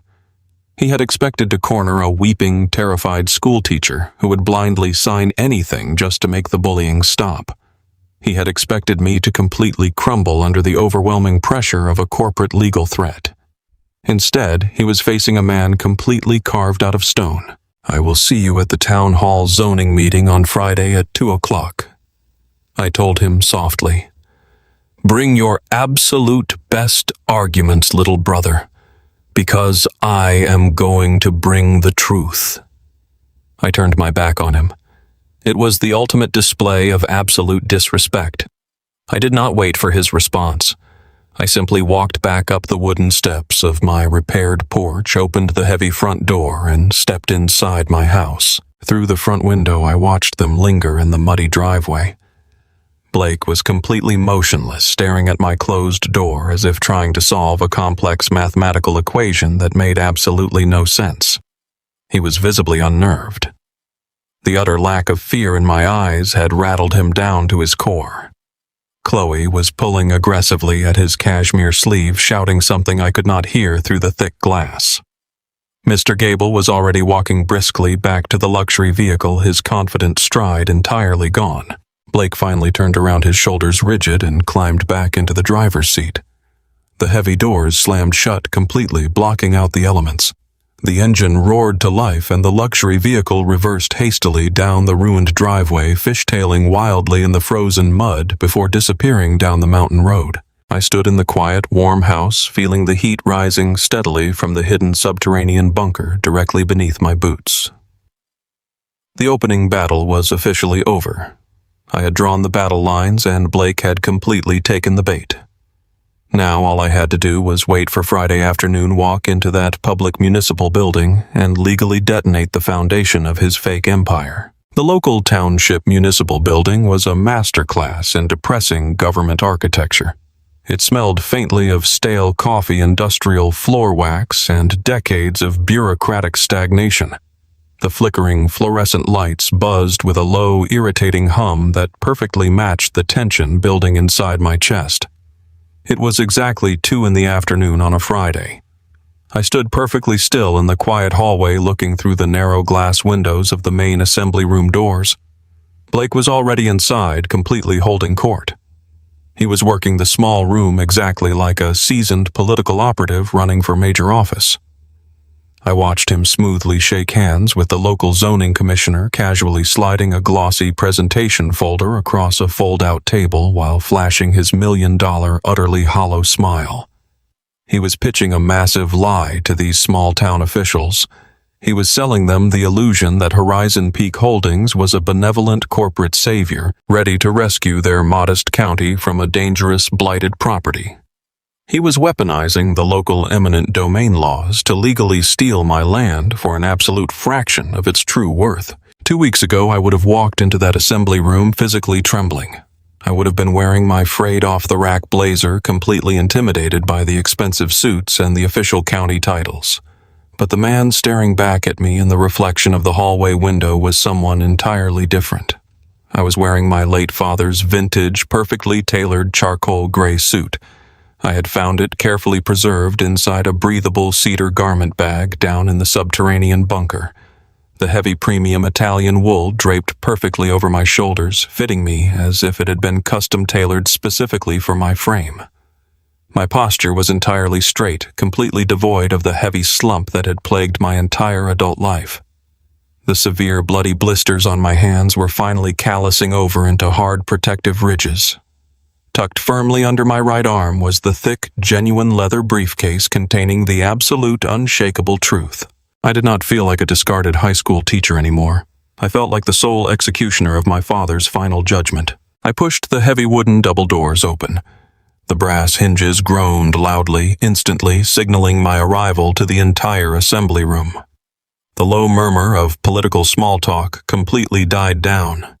The zoning board members looked up from their scattered paperwork, their expressions shifting to pure curiosity. Blake stopped mid-laugh, a white plastic coffee cup frozen halfway to his mouth. His eyes widened slightly as he took in my drastically altered appearance. He had fully anticipated a broken, desperate beggar covered in frozen mud crawling into the room to plead for a tiny legal extension. Instead, he saw a flawless mirror image of the very man whose vast financial empire he was desperately trying to steal. Chloe was sitting comfortably in the front row, wearing another absurdly expensive designer trench coat, and her jaw physically dropped when she saw me walking down the center aisle with absolute terrifying authority. I took a seat in the front row directly across the aisle from my brother and his wife. I placed the heavy leather briefcase squarely on my lap, resting my calloused hands on top of it. I did not say a single word. I simply looked at Blake, holding eye contact, until he became visibly uncomfortable and was forced to look away. A heavy-set county judge, acting as the primary mediator for the zoning board, gave a loud, sharp strike of his wooden gavel. He called the special hearing to order, adjusting his microphone to announce the primary agenda item. It was a formal petition filed by Horizon Peak Holdings to mandate an immediate municipal seizure of Oak Haven Farm under the local commercial blight and eminent domain ordinances. Blake confidently approached the wooden podium set up at the front of the room. Mr. Gable, his highly paid corporate litigator, sat nearby, aggressively organizing a massive stack of glossy presentation folders.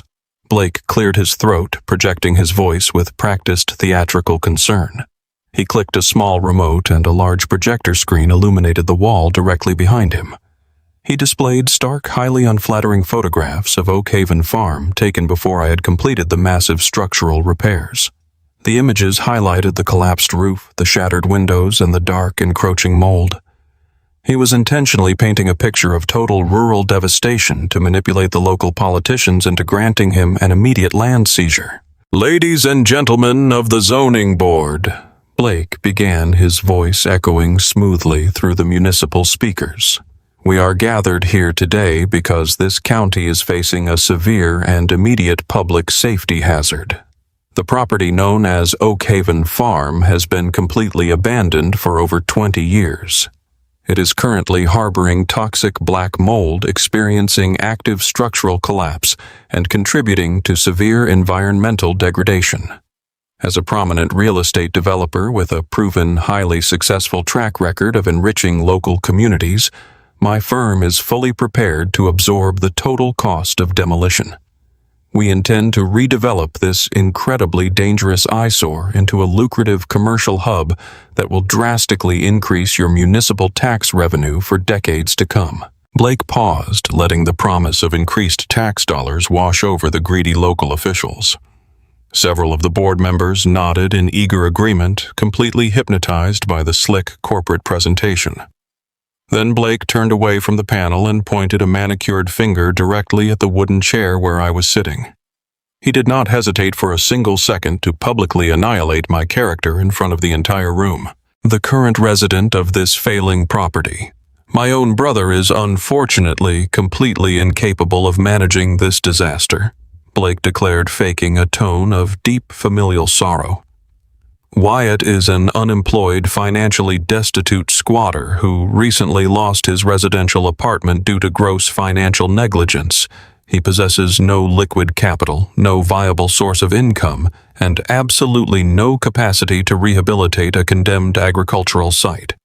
Allowing him to remain on that land is not just a physical danger to himself, but a massive financial liability to this surrounding township.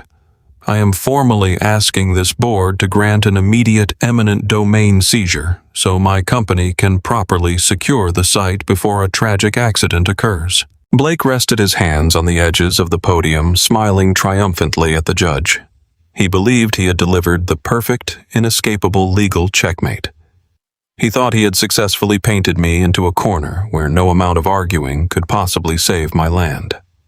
The entire room fell into a heavy silence, waiting for the judge to rule on the corporate buyout attempt. It was the exact moment my brother had been planning for months, and it was the exact moment I unlatched the brass buckles of my heavy leather briefcase. My brother's voice faded into the stale air of the municipal assembly room. The zoning board members leaned forward, mesmerized by his sleek presentation and empty promises of increased tax revenue. The presiding county judge raised his wooden gavel, preparing to authorize the formal seizure of my property. I did not wait for the strike. I stood up from my seat in the front row, drawing every single eye. I walked calmly toward the wooden podium. My leather shoes made slow, deliberate sounds against the linoleum floor. Blake let out a loud, theatrical sigh, stepping aside with a mocking sweep of his hand to offer me the microphone. He thought I was going to beg for a few more days.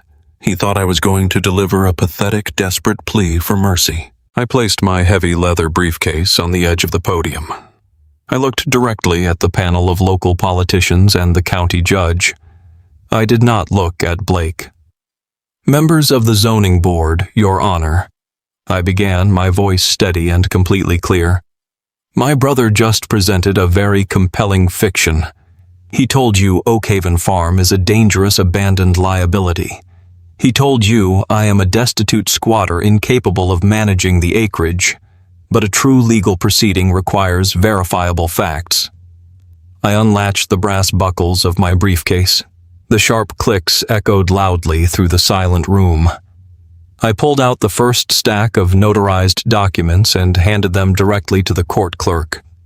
"The structural citations on Oakhaven have been entirely cleared by your own code enforcer as of this morning. The foundation is secure. Furthermore, the $15,000 tax lien was paid in full via wire transfer 3 hours ago. The property is in pristine legal standing." The judge frowned, scanning the official receipts handed to him. A murmur rippled through the row of board members. Blake crossed his arms, his confident smile wavering just a fraction. "Paying a tiny tax bill does not change the fact that the land is an underdeveloped wasteland," Blake interrupted loudly. "It needs a corporate sponsor."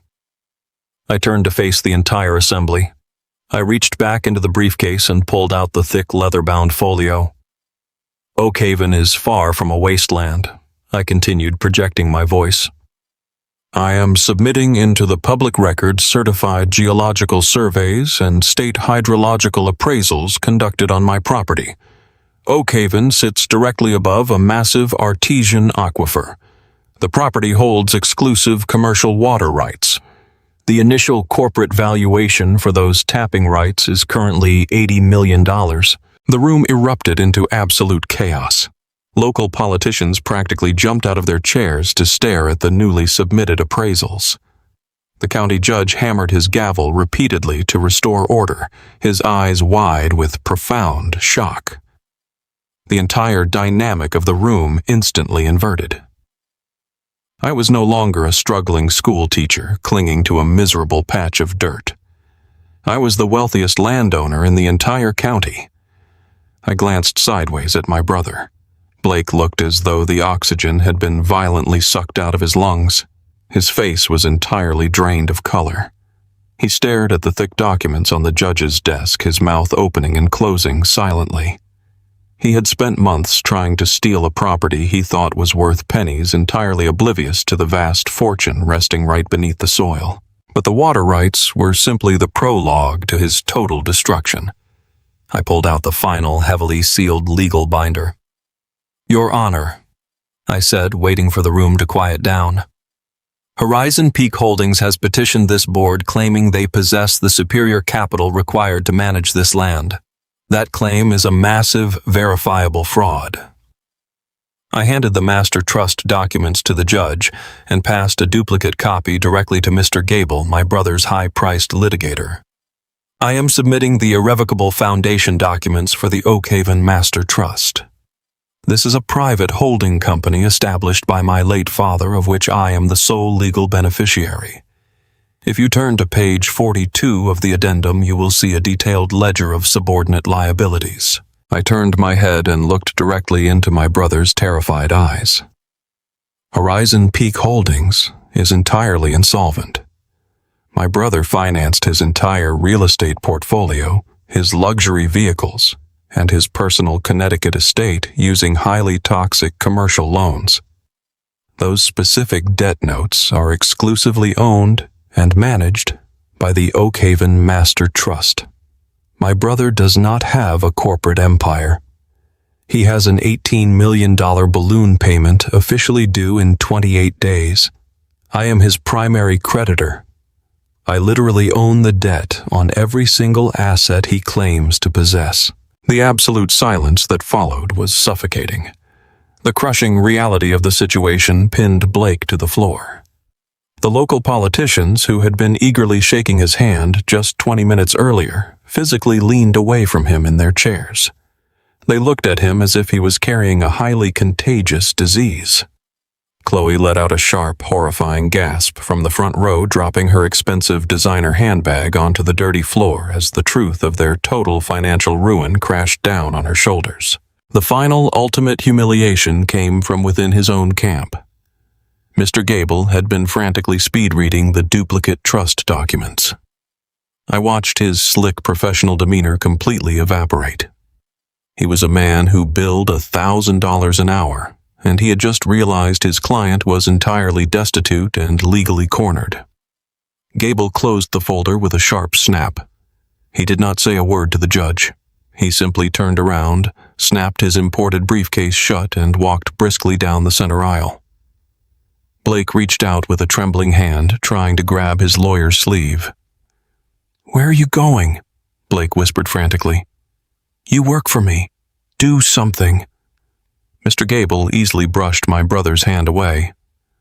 "I work for people who can actually pay my retainer," the lawyer replied, coldly, loud enough for the entire quiet room to hear. "You are finished, Blake." The attorney pushed through the heavy wooden double doors and vanished into the hallway. Blake was left standing completely alone at the wooden podium, utterly exposed and publicly ruined, while I calmly closed my father's leather briefcase. The shockwave from the municipal zoning meeting did not simply echo through the small town hall. It raced through the towering financial district of Philadelphia like a devastating seismic tremor. When the certified documents of the Oakhaven Master Trust were officially filed into the public record, automated risk assessment algorithms at Blake's primary lending institutions immediately flagged his entire portfolio. The massive corporate banks suddenly realized the collateral securing their enormous loans was not actually owned by the man spending their money. Blake had unknowingly triggered a catastrophic cross-default. Less than 48 hours after my twin brother marched out of that county building in absolute humiliation, the formal demand letters began to arrive via expedited couriers. The aggressive commercial lenders officially called in the $18 million balloon payment attached to the Connecticut estate. The bank gave him zero room to maneuver or negotiate. They demanded the entire balance transferred in full by the end of the business week. Blake scrambled to call his elite wealth managers, his private investors, and his high society friends. He begged frantically for emergency bridge loans to cover the sudden deficit. But in the ruthless, unforgiving world of high-end real estate development, blood in the water attracts hungry sharks, not sympathetic saviors. Every single one of his desperate calls went straight to voicemail. His vast network of powerful allies evaporated the instant they smelled insolvency. The sheer velocity of his rapid downfall was breathtaking to witness. If Blake had simply maintained the heavily leveraged properties and lived within his actual means, he might have been able to declare a clean corporate bankruptcy and walk away with a bruised ego. But his monumental vanity and insatiable greed had driven him to make a fatal financial error. Over the past month, believing he was completely untouchable after the reading of the will, he had taken out massive high-interest personal loans against the wildly inflated projected equity of the Connecticut mansion. He brazenly used that stolen capital to immediately purchase a luxury yacht and a fleet of imported sports cars to show off to his wealthy peers. By foolishly blending his corporate debt with his personal indulgence, he had completely pierced his own corporate veil. He was now held personally legally liable for every single stolen penny. There was absolutely no corporate shield left to protect him. The final reckoning arrived on a bright, perfectly clear Tuesday morning. A highly synchronized fleet of heavy-duty tow trucks and unmarked federal sedans aggressively breached the wrought iron privacy gates of the sprawling Connecticut estate. Stern IRS agents swarmed the perfectly manicured lawns, clutching federal warrants for severe tax evasion and corporate wire fraud. Right behind the government officials were the ruthless private repossession crews hired by the commercial lenders. They did not knock politely and wait for an invitation. They marched straight up the driveway and hooked heavy steel chains directly to the axles of Blake's brand-new Ferrari and Chloe's imported luxury SUV. The timing of the seizure could not have been worse for his incredibly fragile ego. It was the exact hour when his wealthy neighbors were out walking their purebred dogs or driving down the street to the exclusive nearby country club. A growing crowd of elite socialites gathered on the pristine sidewalks, watching in stunned, judgmental silence as the loud repo men dragged the shiny vehicles backward down the long paved driveway. Blake stood outside on his grand marble portico, his face pale and completely frantic, shouting hollow threats of legal action at the federal agents who were busy placing bright neon foreclosure notices on his towering front doors. His entire carefully crafted illusion of supreme dominance was being physically dismantled in broad daylight for the entire neighborhood to witness. The systemic karma was absolute and totally unforgiving. Inside the sprawling, echoing halls of the seized mansion, an even deeper, more personal betrayal was unfolding. Chloe watched the federal agents cataloging their expensive artwork and imported Italian furniture through the massive bay windows. She was a woman who calculated human worth entirely by bank account balances and designer labels, and she possessed a terrifying, cold-blooded survival instinct. The very second she realized the luxury vehicles were gone, the bank accounts were flagged, and the house was legally condemned by the federal government, she made her decisive move. While Blake was outside on the portico desperately pleading with the repossession crews to leave him just one vehicle, Chloe retreated silently to the master bedroom suite. She did not pack her clothes or mourn the sudden violent end of her marriage. She immediately grabbed her laptop and logged into their few remaining personal checking accounts. Anticipating the incoming federal asset freeze, she swiftly transferred the last few $1,000s of unmonitored cash into a highly secure, untraceable offshore account held completely under her maiden name. Then she picked up her cell phone and called the most ruthless divorce attorney in the city. When Blake finally walked back into the grand foyer, completely defeated, sweating, and out of breath from arguing with the authorities, he found Chloe standing rigidly by the front door. She held a single designer suitcase. She did not offer him a shoulder to cry on. She did not offer a single word of comfort. She looked at him with the exact same expression of profound disgust and utter contempt she had aimed at me in the Philadelphia law office just weeks earlier. She handed him a hastily printed legal document. It was a formal petition for immediate divorce. She coldly informed him that his remaining accounts were entirely empty, and that she would absolutely not be going down with his rapidly sinking ship. Chloe turned her back, walked right past the federal agents swarming the front lawn, and climbed into a waiting taxicab. Blake was left standing completely still in the massive hollow foyer of a house he no longer owned, staring at the divorce papers in his trembling hands. The mansion was entirely empty. The luxury cars were gone. His wife had vanished. He was completely destitute, facing federal prison time and utterly alone. News of massive unexpected wealth travels through a small community with the terrifying speed of a summer wildfire. Within a week of the county zoning board meeting, the story of the hidden subterranean aquifer and the perfectly executed legal trap had dominated every local media outlet and business publication in the state. They framed it as the ultimate underdog narrative, a stunning reversal of fortune that completely bankrupted a corrupt, arrogant real estate developer and crowned a quiet high school history teacher as the new steward of a massive freshwater empire. I did not give any interviews to the press. I completely ignored the relentless daily phone calls from hungry journalists, elite wealth management firms, and distant relatives who suddenly remembered my phone number. Instead, I focused the entirety of my energy on restoring Oakhaven Farm. The heavy industrial hydraulic jacks were completely gone, replaced by permanent structurally reinforced concrete pillars that anchored the house deep into the earth.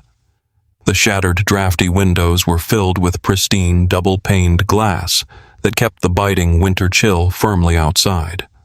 The roof no longer leaked freezing rainwater into the living room, and the suffocating toxic smell of black mold had been entirely eradicated by a professional remediation crew. For the very first time in my adult life, I was standing on a front porch that felt like a permanent, impenetrable sanctuary. It was a crisp, brilliantly clear afternoon. I was quietly drinking a cup of black coffee and enjoying the profound silence of my property when the distinct crunch of rubber tires on loose gravel completely shattered my peace. I watched a compact silver rental car slowly navigate the newly paved driveway. The vehicle cautiously pulled up to the heavy, freshly installed wrought iron gate that now legally secured the primary entrance to the estate. The driver shifted the engine into park and stepped out into the cold afternoon air. It was Lauren. She was not wearing the pristine, expensive white wool coat she had worn on the day she cruelly abandoned me in that flooded Philadelphia parking lot. Instead, she was dressed in a simple, understated gray sweater and basic denim jeans, deliberately attempting to project an image of humble, relatable regret. She walked hesitantly toward the security gate, her hands nervously clutching the cold metal bars as she looked up at the completely transformed farmhouse. Her eyes were wide, hungrily taking in the solid foundation, the clean exterior, and the undeniable, tangible reality of the immense wealth that now permanently resided on this land. When her gaze finally locked onto me standing on the porch, she immediately forced a trembling, utterly desperate smile. It was the exact same highly manufactured, manipulative expression she used to wear whenever she wanted me to pick up an extra weekend tutoring shift to finance her expensive dinner dates. I walked slowly down the wooden porch steps and crossed the frost-covered yard, stopping just on the other side of the imposing iron gate. I did not enter the security code to unlock it. I did not reach out to offer her a welcoming embrace. I simply stood there with my hands resting comfortably in the pockets of my jacket, waiting patiently for her to perform the emotional script I knew she had spent hours meticulously rehearsing in her rental car. Tears immediately welled up in her eyes, spilling perfectly over her carefully applied makeup. She reached her hand through the cold metal bars, desperately trying to touch the sleeve of my coat. "Wyatt," she whispered, her voice cracking with a highly theatrical display of sorrow. "I saw the evening news on television. I read the articles about the aquifer, and I saw everything that happened with your brother at the municipal building. I had absolutely no idea your father had set up a secret holding company. I have been crying in my apartment for days, Wyatt. I have been so incredibly sick with terrible guilt over how we left things." She wiped a single tear from her cheek, pressing her face closer to the unyielding iron gate. "I made a terrible, catastrophic mistake." Lauren pleaded, her words spilling out in a frantic rush. "I was just so utterly overwhelmed and deeply stressed about our financial future. When the estate lawyer said you only received a massive tax debt and a ruined barn, I completely panicked. I let my severe anxiety completely destroy my rational judgment." but I never stopped loving you. We built 4 beautiful years of a life together, and we can easily fix this temporary misunderstanding. We can finally build that beautiful, wealthy future we always dreamed about." I looked at the woman standing on the dirt side of the gate.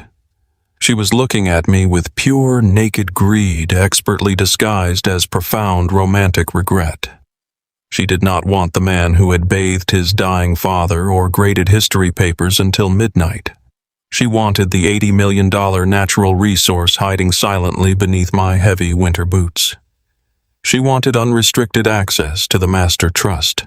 She wanted the exact same unearned luxury that had completely destroyed my twin brother. I looked down at the empty space on my left hand where her cheap engagement ring used to sit.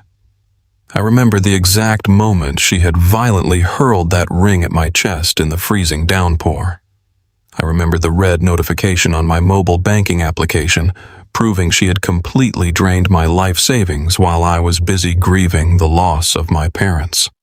I did not feel a single ounce of lingering anger. I did not feel the slightest urge to raise my voice or argue with her pathetic, transparent justifications. I simply felt an overwhelming, powerful sense of absolute relief that she had revealed her true character before I ever gained access to the underground vault. "Lauren," I said, my voice incredibly calm and completely void of any human affection, "you did not make a mistake. You made a highly calculated, ruthless financial decision based on the exact information you had at the time.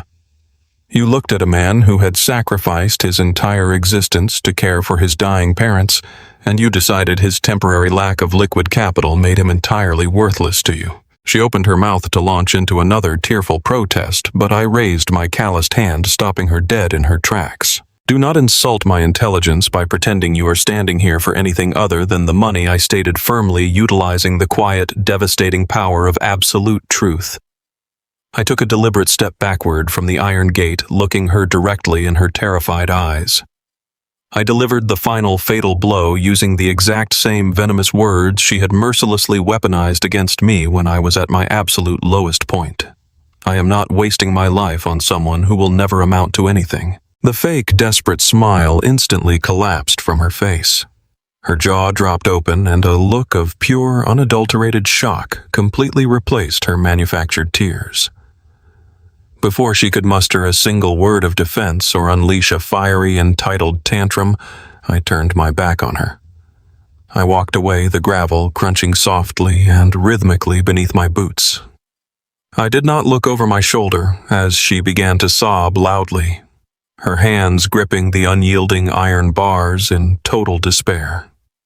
I simply walked back up the stairs and into my warm, secure home, leaving her crying completely alone in the freezing dirt outside a permanent fortress she would never be allowed to enter. A thick blanket of winter frost had settled over the restored fields of Oakhaven Farm. I was sitting on my front porch holding a mug of hot coffee, enjoying the profound, absolute quiet that only a rural midnight can provide. The sky was entirely clear lit by a sharp silver moon. That perfect tranquility was broken by the harsh grinding sound of a failing transmission laboring up the mountain road. A battered yellow taxicab slowly emerged from the tree line. The vehicle limped toward my secure iron gates, its headlights flickering weakly in the dark. The taxi driver did not even bother pulling fully into the driveway. He simply stopped on the gravel shoulder, popped the trunk, and waited. The passenger door opened with a loud creak. A solitary figure stepped out into the freezing night air. It took my brain a few seconds to register exactly who I was looking at. It was Blake, but he looked absolutely nothing like the polished, arrogant corporate titan who had confidently strutted into the municipal zoning meeting just a few weeks prior. He was not wearing a custom-tailored Italian suit or flashing a $12,000 watch. My twin brother was wearing a wrinkled hooded sweatshirt and a thin denim jacket that offered zero protection against the bitter wind. His face was covered in a heavy, uneven shadow of dark stubble. He looked incredibly frail, utterly exhausted, and deeply terrified. The taxi driver dumped a single canvas duffel bag onto the dirt, collected his cash fare, and immediately sped away. Blake stood completely alone on the other side of my security gate. He grabbed the iron bars with both hands, staring up at the brightly lit, fully renovated farmhouse. I set my coffee mug down on a wooden table. I walked slowly down the porch stairs and crossed the frozen yard. I stopped a few feet away from the gate. I did not enter the security code to open it. Wyatt Blake whispered, his voice trembling so violently it was barely recognizable. "Please open the gate. I have absolutely nowhere else to go." Chloe took the very last dollar from the offshore accounts before she disappeared. "My friends will not even answer my phone calls. I am completely locked out of my own office." I looked at his bloodshot eyes. The dark, heavy bags hanging under them revealed that he had not slept in days. I stood my ground, maintaining a calm, unreadable expression. "What do you want, Blake?" I asked quietly. He pressed his face against the cold metal bars, tears immediately pooling in his eyes. "The federal authorities are not just repossessing the Connecticut property." He choked out his words, tumbling over each other in absolute panic. When the commercial lenders triggered the debt covenants, the bank ordered a full forensic audit of my corporate ledgers. They found everything. They found the altered documents, the fake equity valuations, and the shell accounts I used to hide the toxic debt from the initial investors. "Wyatt, the Department of Justice is formally charging me with 5 counts of felony wire fraud. They are talking about a mandatory federal prison sentence. I am going to lose 10 years of my life." My brother physically collapsed against the gate, his knees buckling until he was kneeling on the frozen gravel. He reached his hands through the iron gaps, desperately trying to grab the fabric of my coat. "You have the master trust," Blake sobbed, the tears streaming freely down his dirty face. "You have the $80 million aquifer valuation. You can easily afford to hire the absolute best criminal defense attorneys in the country. You can pay off the federal restitution fines. We are blood Wyatt. We shared the same womb. I am the older brother. You cannot just stand there and let them lock me away in a cage. You have to save me." I stared down at the broken, weeping man kneeling in the dirt. A month ago, witnessing my arrogant twin brother beg for his life would have filled me with a dark, triumphant sense of vindication. I would have wanted to scream at him. I would have wanted to list every single agonizing moment I spent caring for our dying parents while he was busy stealing their corporate funds. I would have thrown his vicious insults right back into his face. But standing there in the freezing moonlight, I felt absolutely no anger. I did not feel any sweet, intoxicating revenge. I only felt a deep, overwhelming sense of profound pity. I crouched down so my eyes were exactly level with his. I looked directly into his terrified, pleading face. "Dad did not set you up to fail, Blake," I said, my voice completely steady and resonant with absolute truth. "He gave you the Connecticut mansion because he wanted to see what you would do with ultimate power. He handed you enough rope to either build a sturdy bridge or hang yourself. You chose the rope. You chose to value your massive ego over fundamental integrity. You chose to commit wire fraud because you believed you were entirely above the law. "But I am your brother," Blake cried out, his voice cracking in total desperation. "You are supposed to protect your family." "I am protecting my family," I replied softly. "I am protecting the exact legacy our parents spent their entire lives building. If I bail you out using the master trust, I am completely validating every single terrible choice you ever made. I would be teaching you that your actions have 0 permanent consequences. I will not disrespect our father's final judgment by using his clean money to wash your dirty hands." I stood back up, towering over his kneeling form. Blake let out a loud, agonizing wail of pure defeat, burying his face in his trembling hands. The sound was incredibly hollow and profoundly sad. "I am not giving you a single dollar from the trust," I told him, delivering the final, unchangeable verdict. "You are going to face the federal prosecutors. You are going to stand up in that courtroom, and you are going to take complete responsibility for your own financial crimes. The absolute best thing I can do for you right now is let the justice system run its natural course." I turned my back on him. I walked away from the heavy iron gate, leaving him sobbing wildly on the frozen shoulder of the mountain road. I did not look back as I climbed the wooden stairs of the porch and walked into the warm, secure comfort of my restored home. The cold, mechanical wheels of systemic karma had finally caught up to the golden child, and there was absolutely nothing left for me to do but let them pull him under. The morning sun rose over Oakhaven Farm, casting a brilliant golden light across the exact spot where my brother had fallen to his knees. The tire tracks from his taxi were already freezing over, burying the last physical trace of his desperate visit. I walked back inside and made a fresh pot of coffee. The chaos of the past month was officially behind me. It was finally time to build. With the immense capital of the Master Trust now fully unlocked and legally secured, my very first phone call was not to a luxury car dealership or a high-end real estate broker. I called the most respected environmental law firm in the state. Within 48 hours, I was sitting at the head of a massive oak conference table in downtown Philadelphia. It was a poetic reversal of the day my parents' will was read. This time, I was not the poor, exhausted school teacher wearing a frayed suit. I was the absolute, undisputed owner of an $80 million natural resource surrounded by elite hydrologists, seasoned geologists, and brilliant corporate attorneys who hung on my every word. Sitting in that boardroom overlooking the city skyline, I felt a profound sense of closure. The corporate attorneys presented endless binders of financial projections and risk assessments.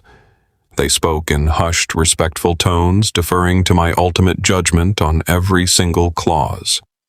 It was a stark contrast to the sheer disrespect I had faced in the estate lawyer's office just a few short months ago.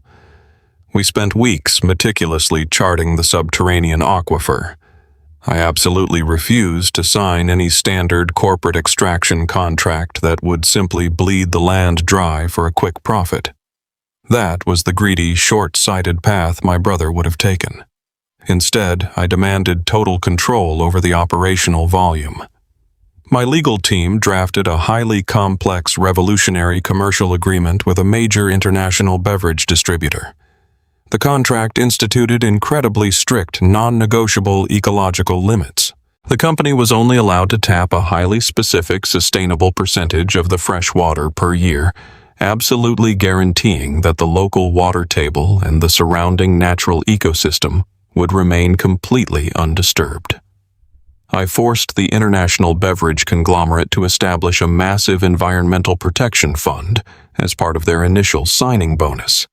They were legally bound to monitor the soil quality and protect the surrounding wildlife habitats. The corporate executives initially balked at my rigid environmental demands, assuming I would eventually fold for a larger upfront cash bonus. They quickly learned that silent wealth affords a man the ultimate luxury of saying no.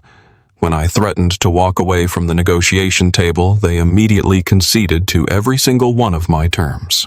The resulting partnership generated an absolutely staggering river of sustainable generational wealth. Millions of dollars began flowing into the newly restructured family accounts every single quarter, securely backing the Master Trust with legitimate, pristine capital that carried absolutely zero toxic debt. As the bitter Pennsylvania winter slowly melted into a bright, vibrant spring, the physical reality of Oakhaven Farm underwent a miraculous resurrection.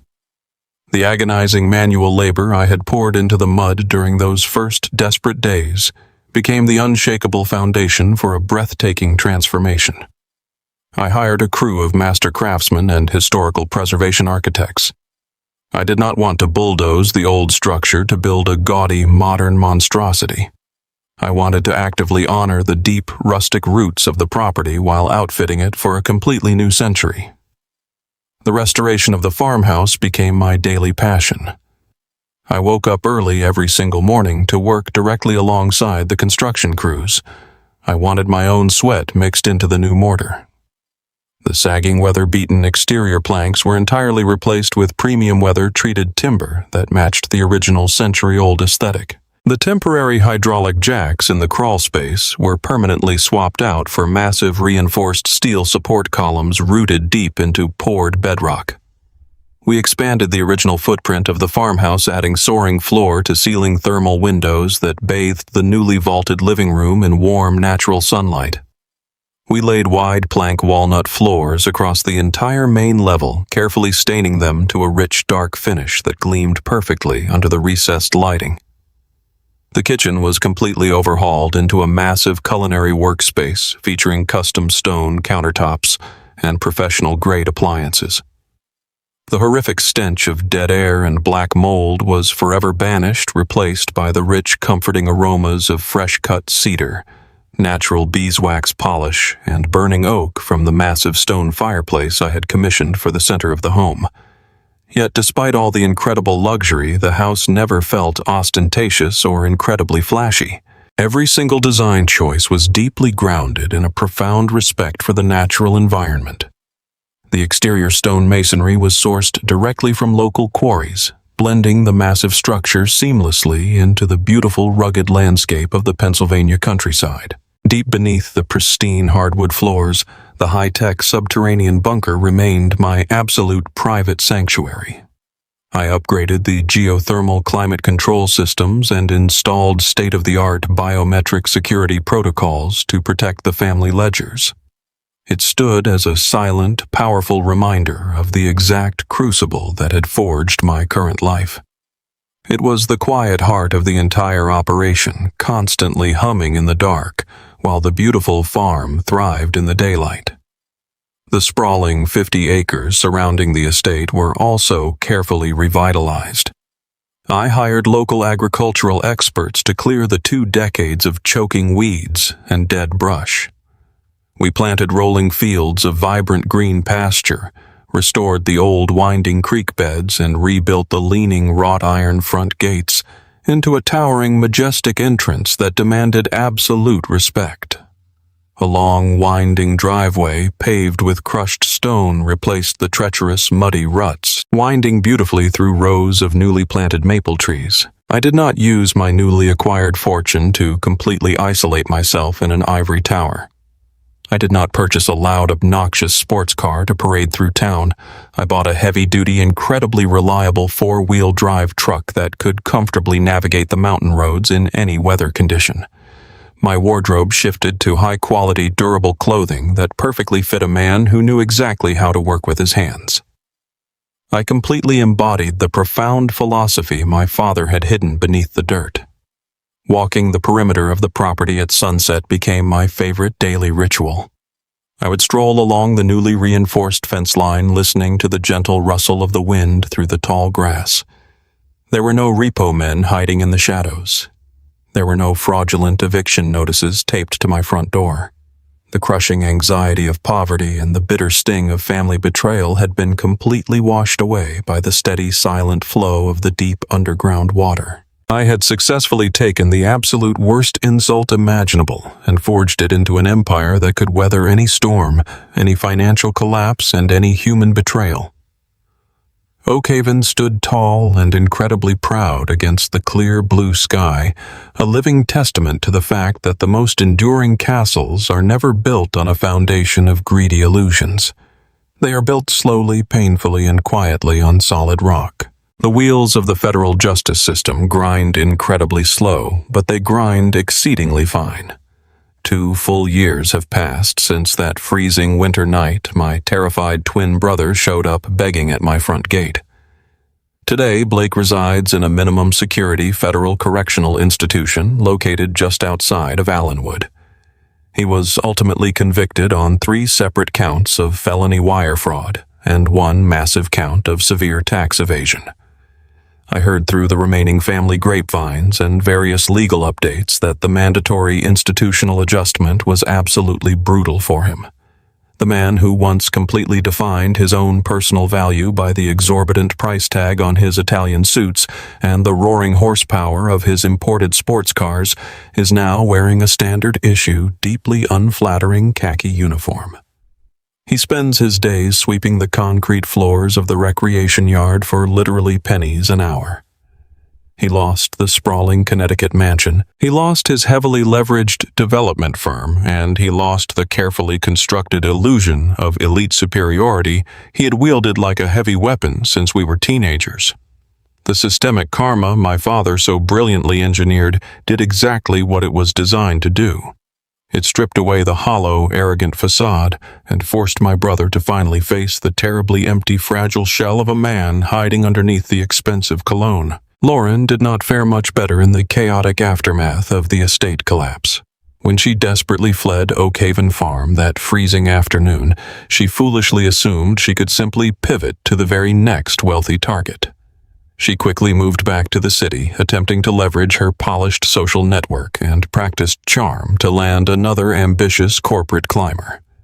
But the high society circles she worshipped are incredibly small, and the spectacular, highly publicized implosion of Blake's real estate empire inevitably dragged her name right into the vicious local tabloids. The dark rumors of how she callously abandoned me in a flooded parking lot and maliciously drained my entire life savings spread like a raging wildfire among the country club elite. People who build their entire existence on shallow transactional appearances are exceptionally quick to distance themselves from a rapidly sinking ship. She effectively burned every single bridge she had ever meticulously built. The last I heard from a mutual acquaintance, she was living in a cramped, noisy studio apartment on the industrial outskirts of Scranton. She works a grueling, soul-crushing minimum wage job as a front desk receptionist at a rundown budget motel. She spends her long days answering phones and watching the clock, completely trapped in the exact kind of modest, unremarkable life she once so deeply despised. As for me, managing a commercial aquifer officially valued at over $80 million fundamentally changes the logistical landscape of your daily routine. But it absolutely did not change my core identity. I never bought a sprawling mega yacht. I do not wear $12,000 diamond watches, and I certainly do not post arrogant photographs of my corporate bank statements on social media platforms. I kept the sturdy four-wheel drive truck and my scuffed leather work boots. More importantly, I kept my profound love for public education. Once the Oak Haven Master Trust was fully stabilized and generating a massive, steady river of passive commercial income, I went right back to the local high school. I did not return because I needed the meager monthly teacher's salary to survive.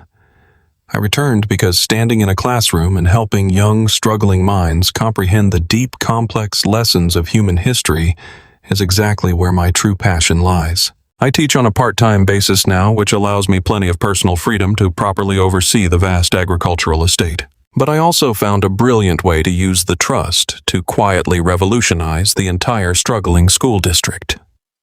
Using a highly complex series of blind corporate donations and anonymous charitable grants, I completely funded a massive multi-million-dollar expansion of the school's science, technology, engineering, and mathematics programs. I purchased brand new state-of-the-art laboratory equipment, secured high-end laptop computers for every single student, and fully endowed a comprehensive collegiate scholarship fund for underprivileged kids.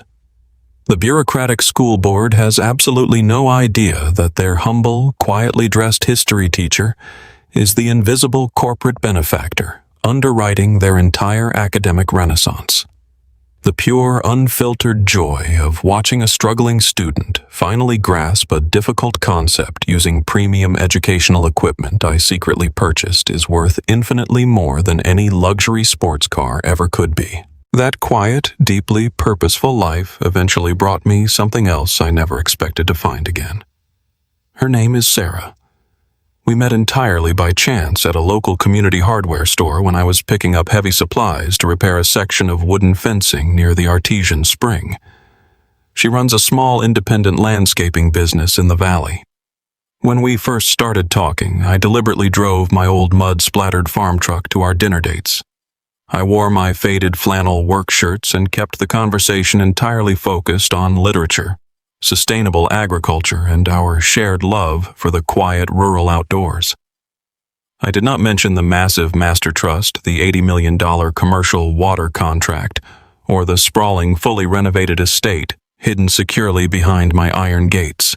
I wanted to be absolutely certain she was looking at a man, not a potential bank vault. Sarah fell deeply in love with the high school teacher who worked hard with his hands and cared passionately for his local community. She fell in love with my quiet strength, my endless patience, and my fundamental integrity. When I finally brought her to Oakhaven and revealed the true staggering extent of my financial resources, she was completely shocked. But her fundamental treatment of me did not change a single fraction of a degree.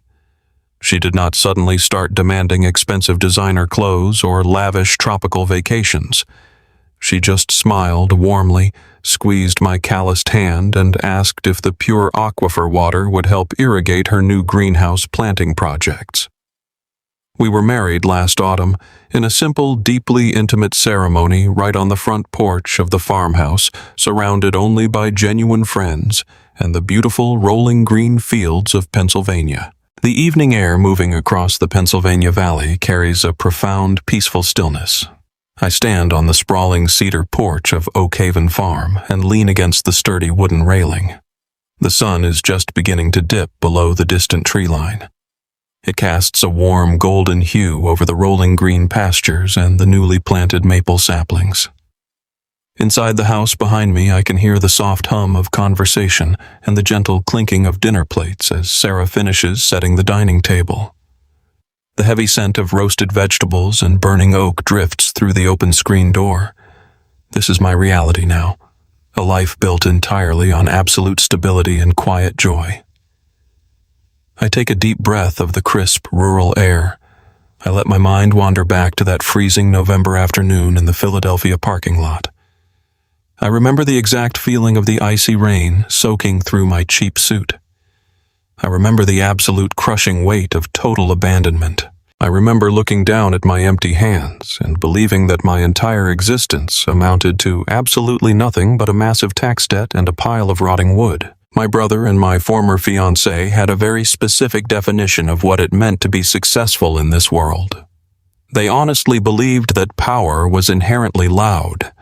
They thought true wealth was something you could actively wear on your wrist or park aggressively in a paved driveway for the jealous neighbors to envy. They measured the fundamental worth of a man by the pristine condition of his tailored clothing and the exclusive access granted by his shiny credit cards. They spent their entire lives desperately chasing the fleeting applause of total strangers. They built their towering corporate castles entirely out of thin air and toxic financial illusions. They were so blinded by their own massive vanity that they never bothered to check the structural integrity of the ground beneath their feet. But I learned the ultimate truth about human value during those brutal winter nights crawling through the frozen mud. I learned it while swinging a heavy sledgehammer until my bare hands literally bled. Real wealth is absolutely silent. It does not need to scream for public validation. It does not demand constant attention or boastful societal recognition. True wealth is the quiet patience required to endure the absolute worst dirt life can possibly throw at you. It is the unshakable personal integrity to stand up and meticulously rebuild your foundation when the entire world repeatedly tells you that you are fundamentally broken. My father understood this powerful concept better than anyone else in our family.